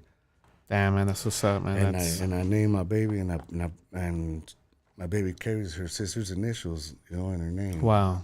Yeah. So my babies will never be replaced. They'll never be replaced, but. Yeah. Damn. Yeah. So right now I'm a little. Yeah. Now you're good, man. Better. I feel a lot better now. I was going through it for a few years. For like your son would motivate me, dude. Like it was a trip, dude. It was a trip. Like the smallest things, that the people you would never expect. Like you take an impact in somebody's life, and it's like, this is why I kind of like come out to try to talk about it. And even though it fucking hurts, dude, it's like I have to let people know, like. It can help someone, dude. Like, you didn't even know. Like, your son helped me, dude. Shout out to you, Eli. My son, thank you, man. Wake up, lazy people. You know what I'm saying? My son, man, ever since he's like, I don't know if anybody knows the Enki boys, but the little boy, my son was just like him, very talented and outspoken, fucking, 8 years old going on 15.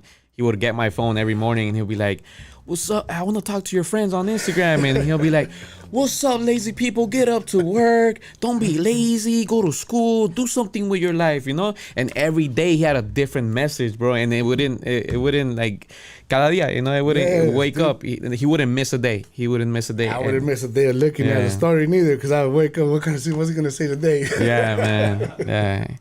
And as a father, I definitely relate, man, because it sucks. And now that I'm thinking about it too, bro, like it's there's something I've never talked about. One of the main reasons was I was able to get full custody of Eli, and was because when he was 3 months old, I have an older son who's 2 years older than Eli.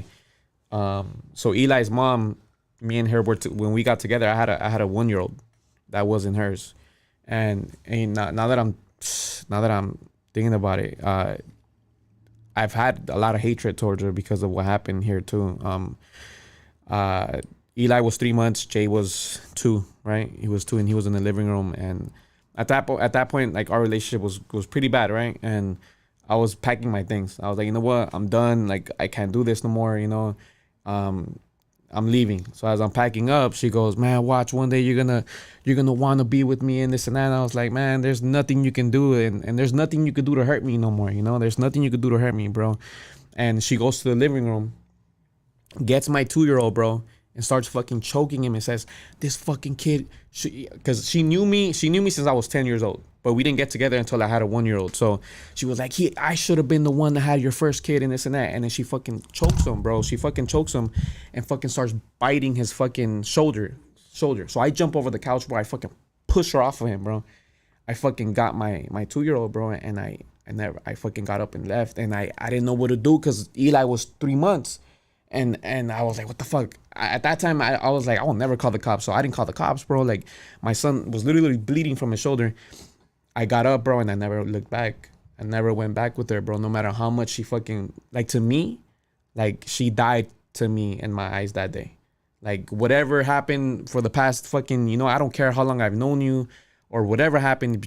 We had a kid together, but I had a lot of hate towards her, and that's why I didn't give a fuck when we went to court. I was like, nah, these kids they're gonna come with me. I'm gonna have full custody, and for 5 years she like planned this, I'm gonna get him back, and that's how it happened. But I never seen it that way, the way you're talking about it. She was probably going through postpartum depression or something. 3 what I'm months, saying? 3 months old. Yeah. She was going through it, and she would call me and tell me like, I blacked out, I'm sorry, I know what the woo, and yeah, man.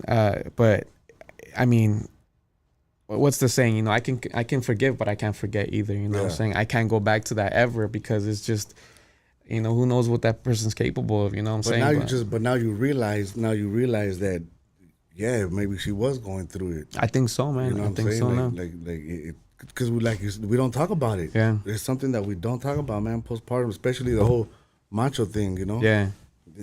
Yeah, it needs to be talked about more. Well, I went to Capitol Hill. Mm-hmm. I went to Capitol Hill and I spoke in front of the health committee, the Medicare committee, and they passed a bill. They had been trying to pass this bill for like 9 years, Mm-hmm. and they passed the bill because of my testimony. So now they screen women for postpartum whenever they have a baby. Oh, They're really? gonna screen them, yeah. Even though it's hard to detect, you know, you just have to like really be there and kind of understand and know your partner. And we as men, we go through it too, man. Don't think we don't. We as men go through postpartum too because we're there, we're exhausted, we hear the baby crying, and it's like, fuck, we don't know what to do. Yeah. You know, and the women just have it harder. That's what it is. We're I'm to say the truth. We're motherfuckers. We just fucking get up and walk out. You know, they don't have they don't That option, yeah. You know what I'm saying? Like the women has to stay there. You know, and I'm like, and I've caught myself doing the same thing. So I'm sorry, babe. You know what I'm saying? Like I caught myself doing the same thing as well. So just little things that we need to talk about and make better as a people. You know? Yeah. Yeah. So back to the whole Alpine thing, man. Back to the whole Alpine thing. So they're looking for a place for everybody to move, and it's kind of hard, you know. It's kind of hard. Yeah, man. Right now we're going through that right now, and then you know the county, you know they are kind of helping, but they're not offering any solutions. You know, this is 300 people that have been being displaced, and I think people are gonna end up passing away from this, man. They end up dying. There's a lot of people who depend on this shit. I told the lady, I was like, hey, a lot of people are gonna die from this because I'm like, the whole depression thing, man, is crazy. This is what people wake up and they do that. It's our therapy. To me, that's what it was. I used to go to the SWAT meet. I was so tied to the people, you know, and just that was my therapy. Like I didn't go to no doctors, you know. I didn't. And you guys barely got a month notice, huh? Like a short notice, like 2 weeks. 2 weeks notice. It was a 2 weeks verbal notice. Yeah, like, hey, and it's fucked up because all these vendors, they have their clientele already. They have their clientele that go there all the time. You have traffic coming in and out, so now you're out in the open. You know, you're on your own now. You know, basically that's what it is, and that's fucked up that the county did that, man. During the pandemic, I guess the owners that were gonna lose the property again. They were not, you know, paying the bills because of the pandemic, and then the city names them. I guess one of the buildings they named it a historic landmark. So with that, they get property incentives. They can pay less for the property. They can get a bunch of grants. The property value goes up. And that's fucked up that now they're fucking kicking everyone out. 300 vendors, you know what I'm saying? And even though we protested and they gave a little extension, you know, a little one. That was cool. At least, you know. Yeah. You helped out. A little extension, but they're being kicked out. So if anyone has if you know anyone who has a big private property a huge private property. Yeah. But you know, I made the cuentas, man. You know, if everyone gets together, I mean, they could definitely afford it, you know what I'm saying? Even it's kind of difficult, you know, like you're gonna be in business with a whole bunch of people that you know, and it's gonna be hard, man. Yeah, and then you have different egos and being involved. So I was like, man, I'll just post back up on the street, man. Somebody come fuck with me, I'm calling Alex. Yeah, yeah, it's crazy, man. Yeah, this just happened a lot. Like Avenue 26, man, I helped them out. When they got kicked out, they didn't know where they were gonna go, and it was fucked up. Because Avenue 26, each vendor was like making $1,000 a day. Yeah. That's how popular Avenue 26 got right here in Lincoln Heights, and people were coming from out of state, bro, just to come shop there and eat the food. And next thing you know, fucking Councilmember Gil Cedillo just closes it down and kicks everyone out. It took some time, bro, but you know, half of them. The majority of them are selling right now at Pico Rivera Sports Arena, you know, so they're good. They finally found a spot right there. Shout out to my cousin. He's a council member there. He's been really nice to them too.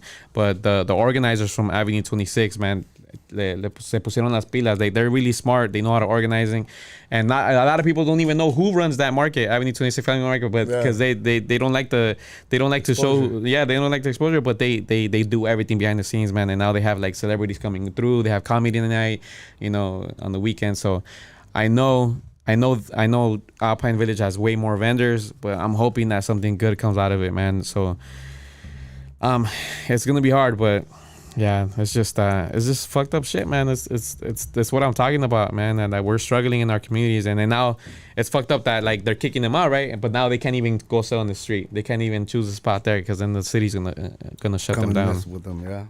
Have you ever been? I mean, have you ever been in an experience like has anyone tried to rob you like while you're vending or so? Robbing? No, just the cops come harassing you, every time when the cops would pull up. Hey, the neighbors are complaining because you got too many cars stopping, blocking the driveway and stuff like that. I try to sell them something like, hey, what kind of car you drive, man? I got oil filters. What you need? Yeah. Oh, that's how much you had traffic. Yeah, I try to sell them something like every stop was a potential sale, So you be selling parts like cheaper than Clark's Auto Parts right there in Bellflower? Have you heard of that one? Clark's, yeah. Yeah. Well, maintenance stuff, like they got like all the whole auto part things. Yeah. That's because you gotta look at the stores. They gotta pay for the store, employee insurance. So it's more. Yeah.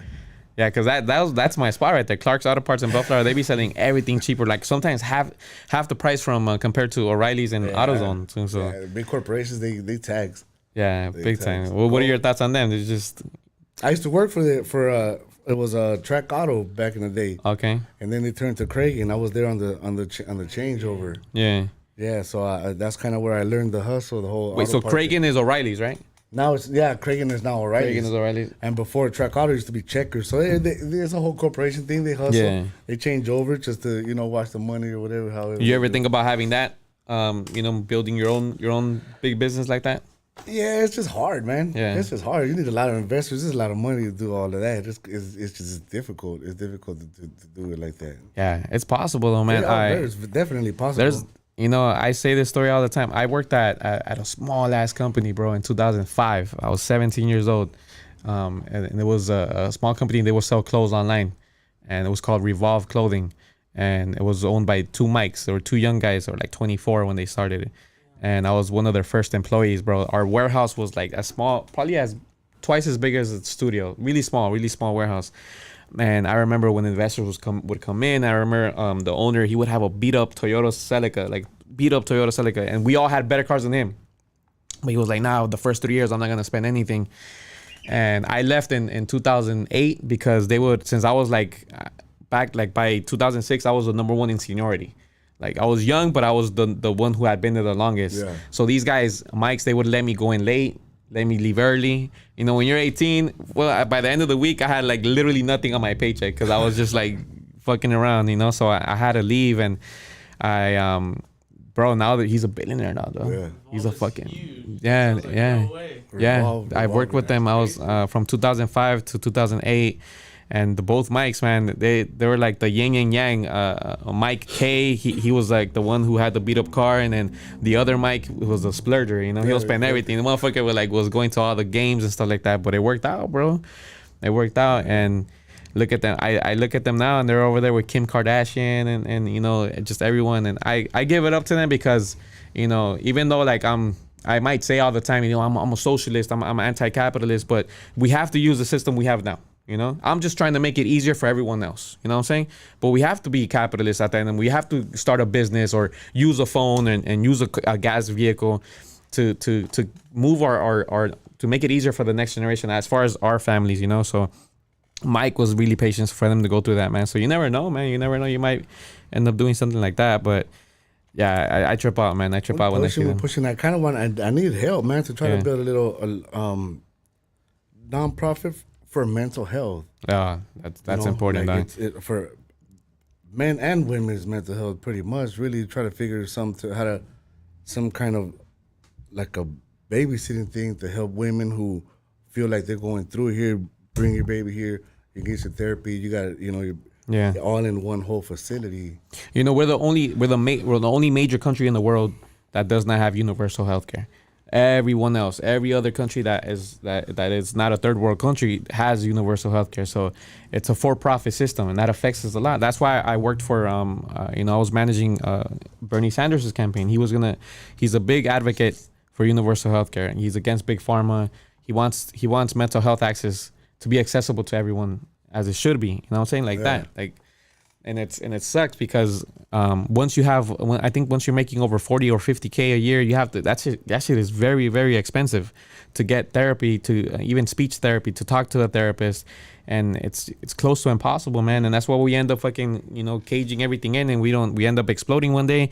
And a lot of our homies, you know, a lot of our homies in the hood, because since we're on Hood Stocks, a lot of the homies in the hood, you know, when I was growing up, all the fights I got into is because I was angry at my trauma, you know what I'm saying? Like, I was just ready to fuck something up. And, you know, I had a girlfriend who got shot and killed when I was 18, you know what I'm saying? Yeah. So I had that, and instead of me going out there and expressing myself, I expressed it in a different way, you know? And yeah, that's something we need to change. And that's good, man, that you wanna build that nonprofit, because we need something right now, especially with the way the system is made.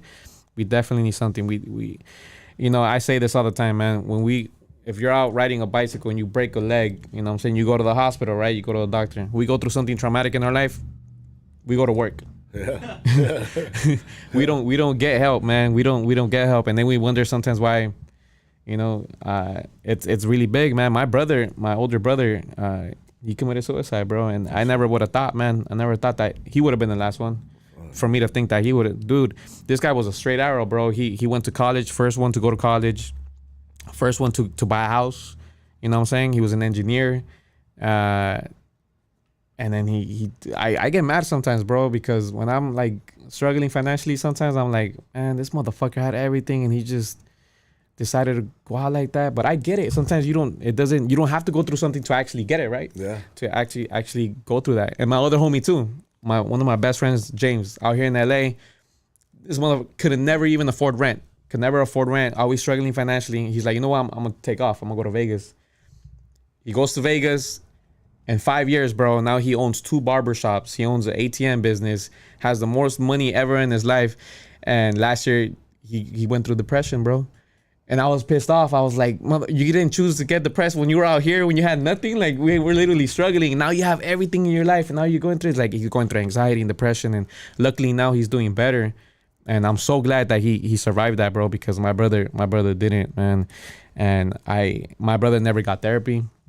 He was actually helping me get therapy when he passed away. And, you know, it sucks, man. He passed away right there in South Central off the 110 and the 105 freeway. Yeah. Yeah, bro. He jumped off that.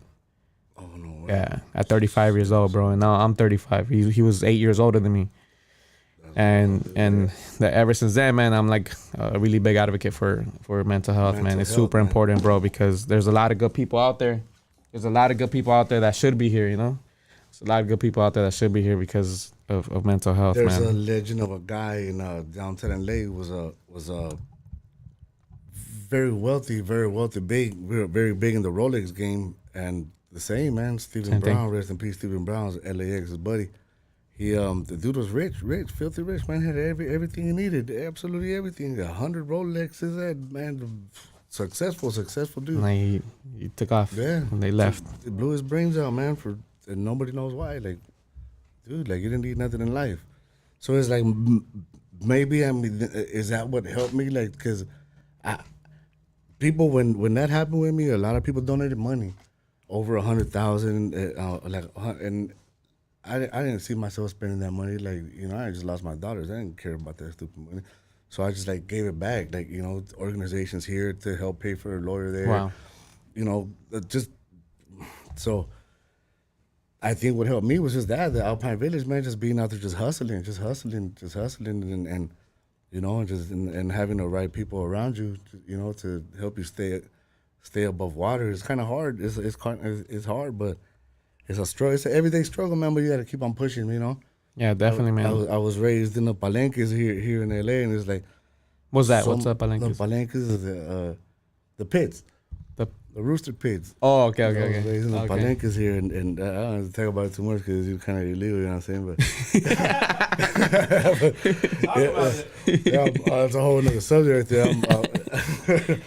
But yeah, man, you know, como gallo fino, nos ponemos en la raya, you know, shoot forward, man, And it helps having a good girl, like my girl, like, even though, like, I'm pretty sure your girl has gone through stuff, but you guys are going through it together. You know what I'm saying? Like, she's my a girl. fucking hustler, dude. Like, she's Yeah. a hustler. Like, she keeps you going. Like, you know, and I thank her too that she gives me the opportunity to spend time with my baby. You know, she's gone to work. She runs a lunch truck. She's been the lunch truck for 30 years at that Alpine. Wow. You know, her mom told me she used to put her to sleep on top of the little the 24 cans. Dang. You know, that's crazy. So yeah, That's dope, man. That's dope. And it's sad. It's sad because that's all she knew, and now that shit's gonna end on February 22nd. Yeah, now they have a restaurant. They have a restaurant in the city of Torrance, Okay. off of Carson Street, right before you get to Western. Okay. Right there where they filmed Friday Part 3, Friday After Next.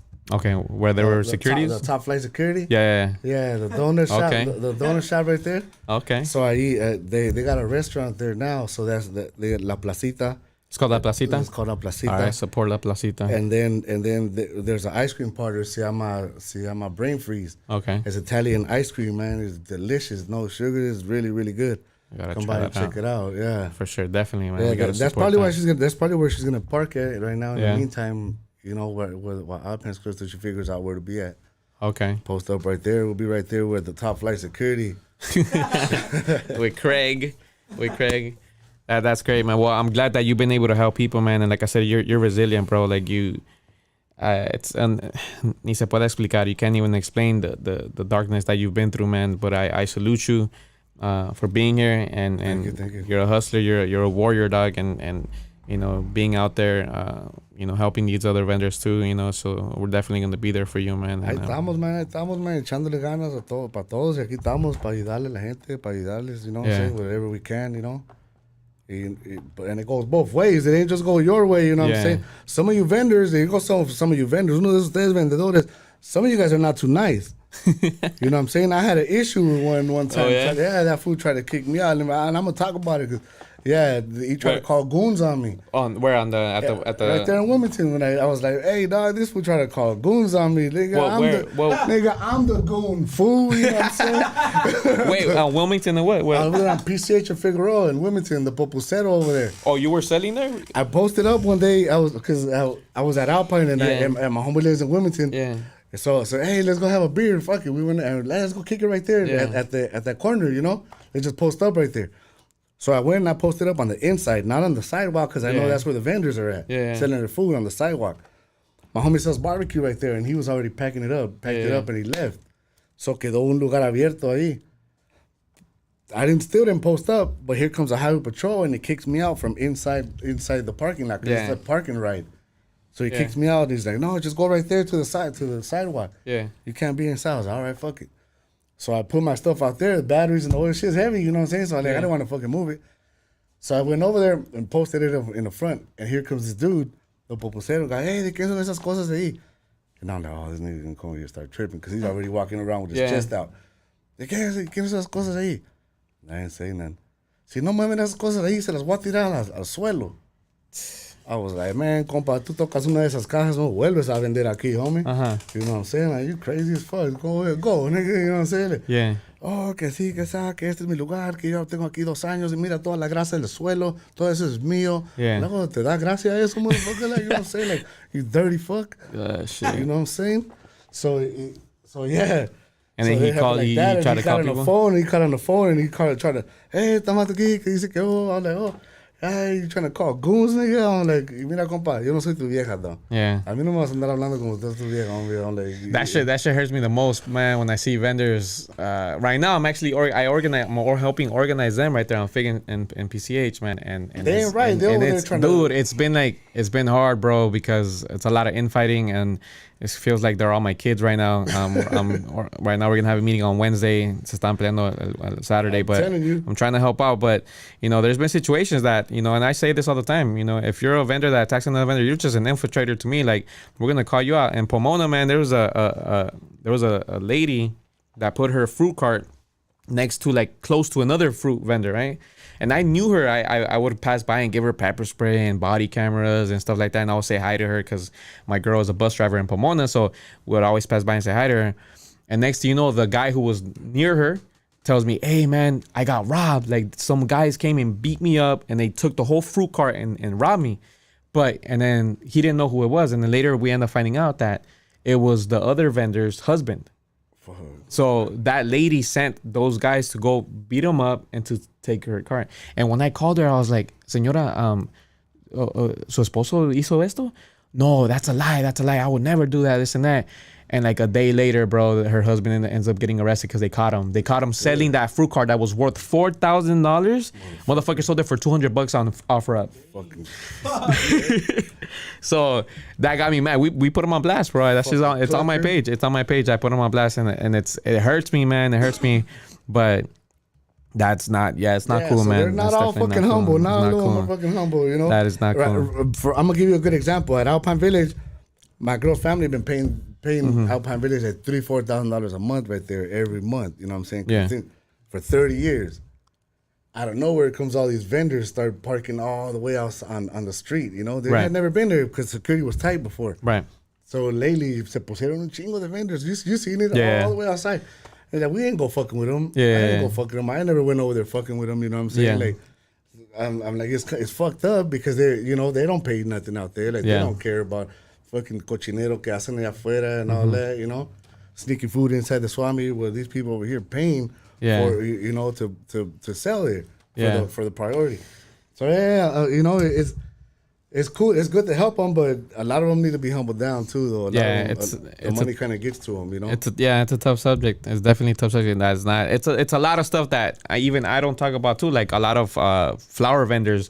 A lot of them are getting extorted, man. A lot of them are just paying off their coyotes, and that's something that I've gotten really deep into. Like a lot of influencers on Instagram, they like to stop and buy them all out, you know. But little do they know, they're not even helping them. Like they're helping their owner, who's exploiting them. They're still gonna get paid, you know, whatever they're getting paid, $8 an hour or whatever.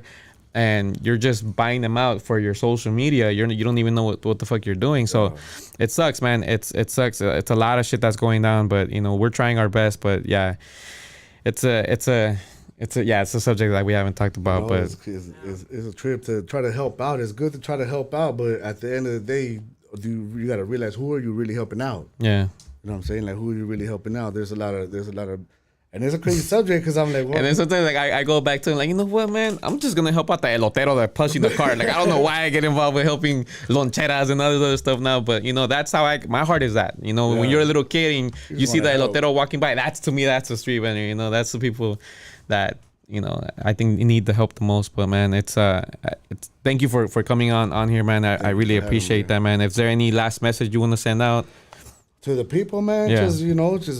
Just know that postpartum is a real disease, man. It shit is real. You know, if you have kids, small babies, you know, your baby mom's tripping or you're tripping yourself, make sure you guys get rest. Make sure bring somebody in that can help you guys out. You know, it's not talk to your girls. You know, sometimes they might be having, girls get mad. Oh, you're a little mentor, you're having some mental issues. We as men or uneducated, we might not know how to approach them about it and just say, oh, you're a little mentor, you're a little fucked up in the head.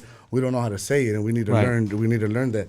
But talk about it, man. You know, talk to your partners if you're having any kind of issues, and or a friend, man. You see somebody in trouble, kind of going through it, you know, tell somebody, you know, lend a helping hand to the next man sometimes, you know, and they makes you feel a lot better. Like it's done that to me, you know, like to being able to help out makes you feel a little bit better, you know, like at least I've done a little something. Right now, I'm trying to help you guys invest in these Rolexes, you know what I'm saying? Because check this out straight up. Rolexes held their money more than gold, more than platinum, more than crypto, all this shit, all them your motherfucking NFTs. You know what I'm saying? Went down, your NFTs went down like a ding-a-ling, you know what I'm saying? For real. It's just, you know, watches holding their value, man. So it's not a luxury piece. It's an investment, dude. With due time, it's just gonna go up and up right there. Just, you could give it to your kids, and you know later on, you know. It ain't never gonna lose its value, man. It's just gonna go up. Really? It's gonna go up in value. It's crazy. I never thought about it myself either, man. Yeah. Like, I'm kind of mad at myself. I just barely got into this whole watch thing, but I'm like, it's good. All them big dudes know who I am. Yeah. Check out with that rooster, you know what I'm saying? Come check me out. I'm out here. There you go. Get a Rolex. Forget about the NFTs. That's not gonna happen. It might. And if it does, here's another one, man. For a lot of you guys who do like jobs for the AIs, robots are coming, man. That's a whole nother subject. They're already here. I mean, Walmart. Here. We have to check out ourselves, man. That's Straight up. Huntington Park has a RoboCop. You know. I'm already looking into one of those arms that flip burgers and tortillas. You know what I'm saying? Because I can't rely. I think they have that already. There's a Taco Bell that has. I think that has that. You can't rely on these motherfuckers all drunk, all coked out, want to come to work and shit. You know, complaining, and then get a little arm and I ain't gotta hear your mouth. You know. Yeah. And that's a whole other subject too. One last thing, man. I forgot to ask you. We are the one of the only major countries that don't offer paid maternity leave. What do you think about that? Do you think that would actually help some mothers? Because paid maternity, a lot of other countries do it, but we don't do it. That would always help because the economically wise, that's another issue that's another issue on top of whatever trauma's already going through it. You know, so I'm like, economically wise, you're short on money. Especially women, you know, I'm like, you're going to work and then, okay, now you're about to have this baby. Okay, but now my money stopped. Yeah, and then you got to find a sitter. Like, so it's more weight on them on that part, you know. So that'll definitely help. Yes, it does. All right, well, thank you everyone for listening in. Do we have time for calls or? Shout out. Yeah. All right, let's do some phone calls real quick. You know, actually, I don't know if I have reception though. Let me see. Your phone about to die. Let me see. My phone's 7%. Let me see if I could. Let me see if I got reception. If I got reception, then we're gonna go ahead and do some. You can have one of those if you want one. We can swig one of these right here. Yeah. Yeah, I don't. One of those, bro. What is it? Cannabis infused Oh, I'm soda. gonna be right here fucking slump. I'm gonna be right here slump. The cannabis infused sodas. All right. Does it? I don't know. Yeah, I'm not getting any reception here. I'm not sure. It's still on some mode. That's a little weird. There's not. Let's see. Killer Kush. Yeah. Not good. Let me see if this works. You can't try this one out? Nah, fuck with you. Pretty good. Let me see if it's. Well, let's try it out. We got 323-736-6498. 323-736.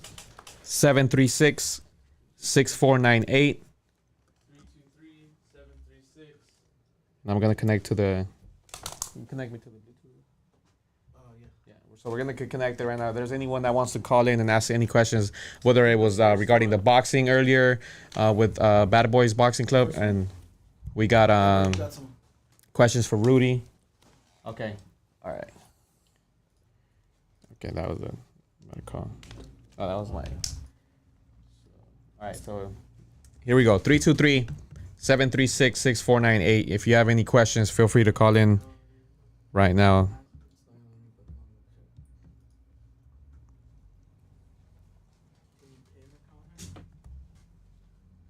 Can you write it on paper? Yeah. What is it again, Alex?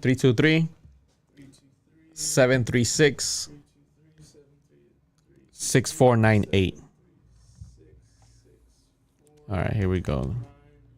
Let's see if we can. Can you hear me? Hold on, let me kill the feed real quick. I think it's the background. Yeah, I got you. All right, for sure. All right, welcome. What is your name and what city you're calling from? Robert in Southgate. In Southgate. Robert? You said Robert, right? Yeah. What's up, Robert? You have a question? You have a comment?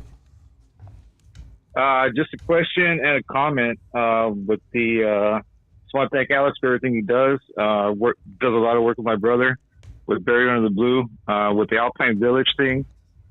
It's messed up, but if can get in contact, I might be able to help with not all of them, not all 300, but maybe a couple of them. Okay. Got a spot in Southgate that maybe we can want to talk about it. Maybe we can do something over there. Oh, thank you. That's Yes, sir. Send me a DM, man, so I can have the address. I'll tell it to the people tomorrow morning.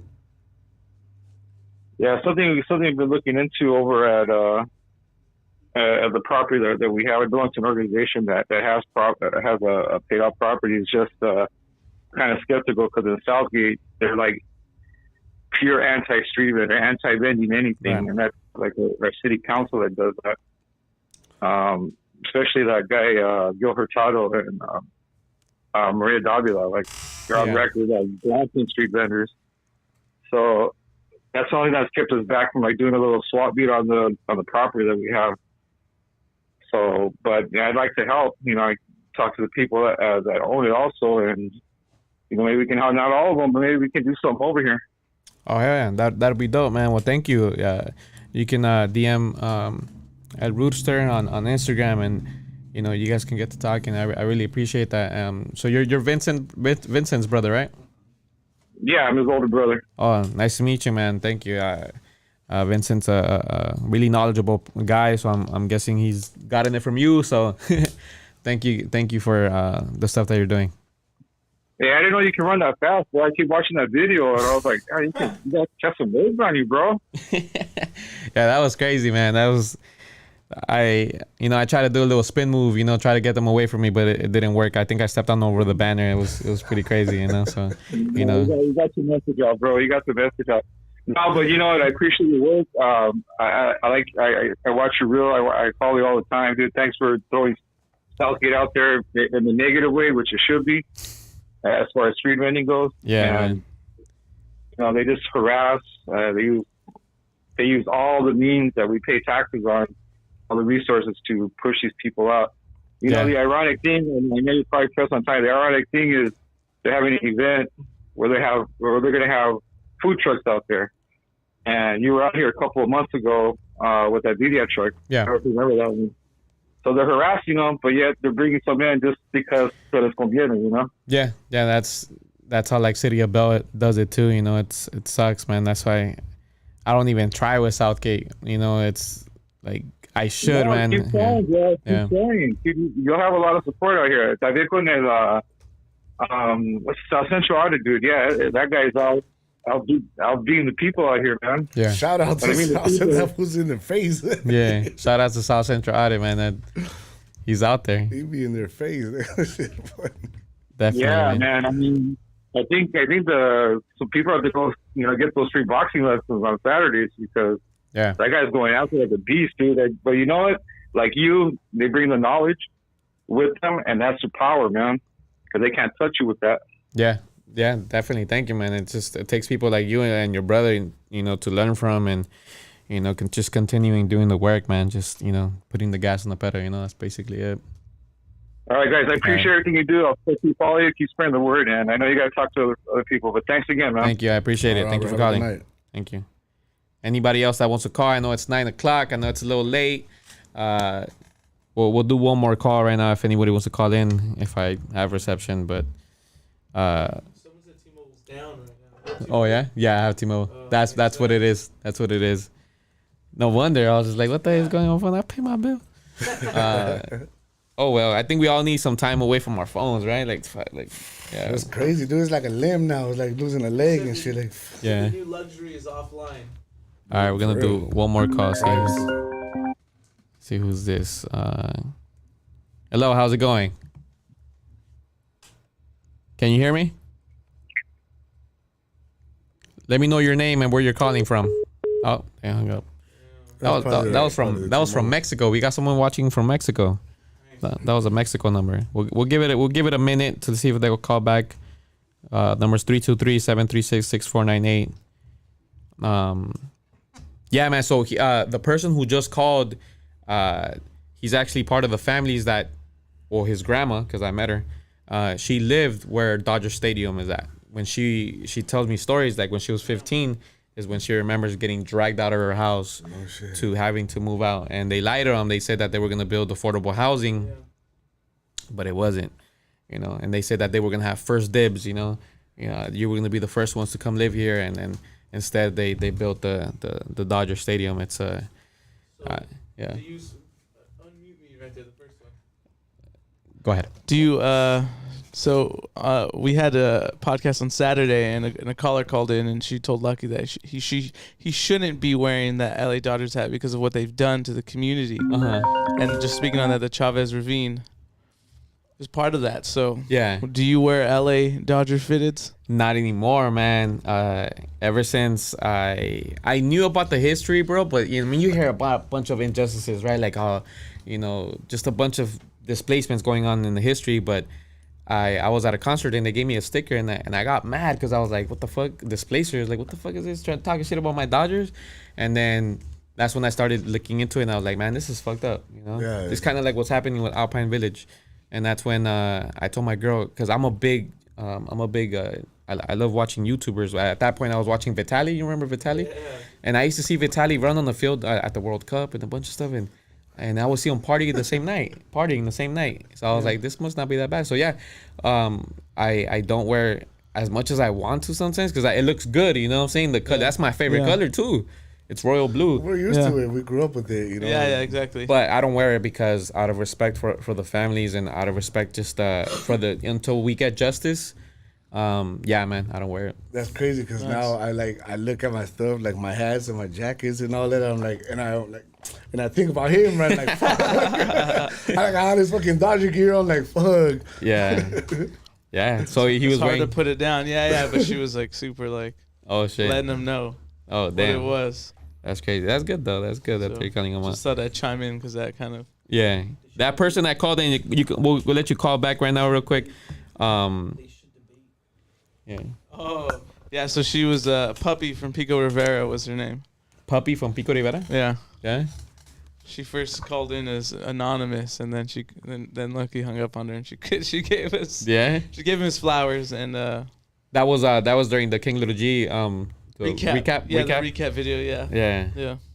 That's great. That was a really good interview, man, with King Little G. That was dope, man. That was dope that he came out here, you know. Yeah. It was.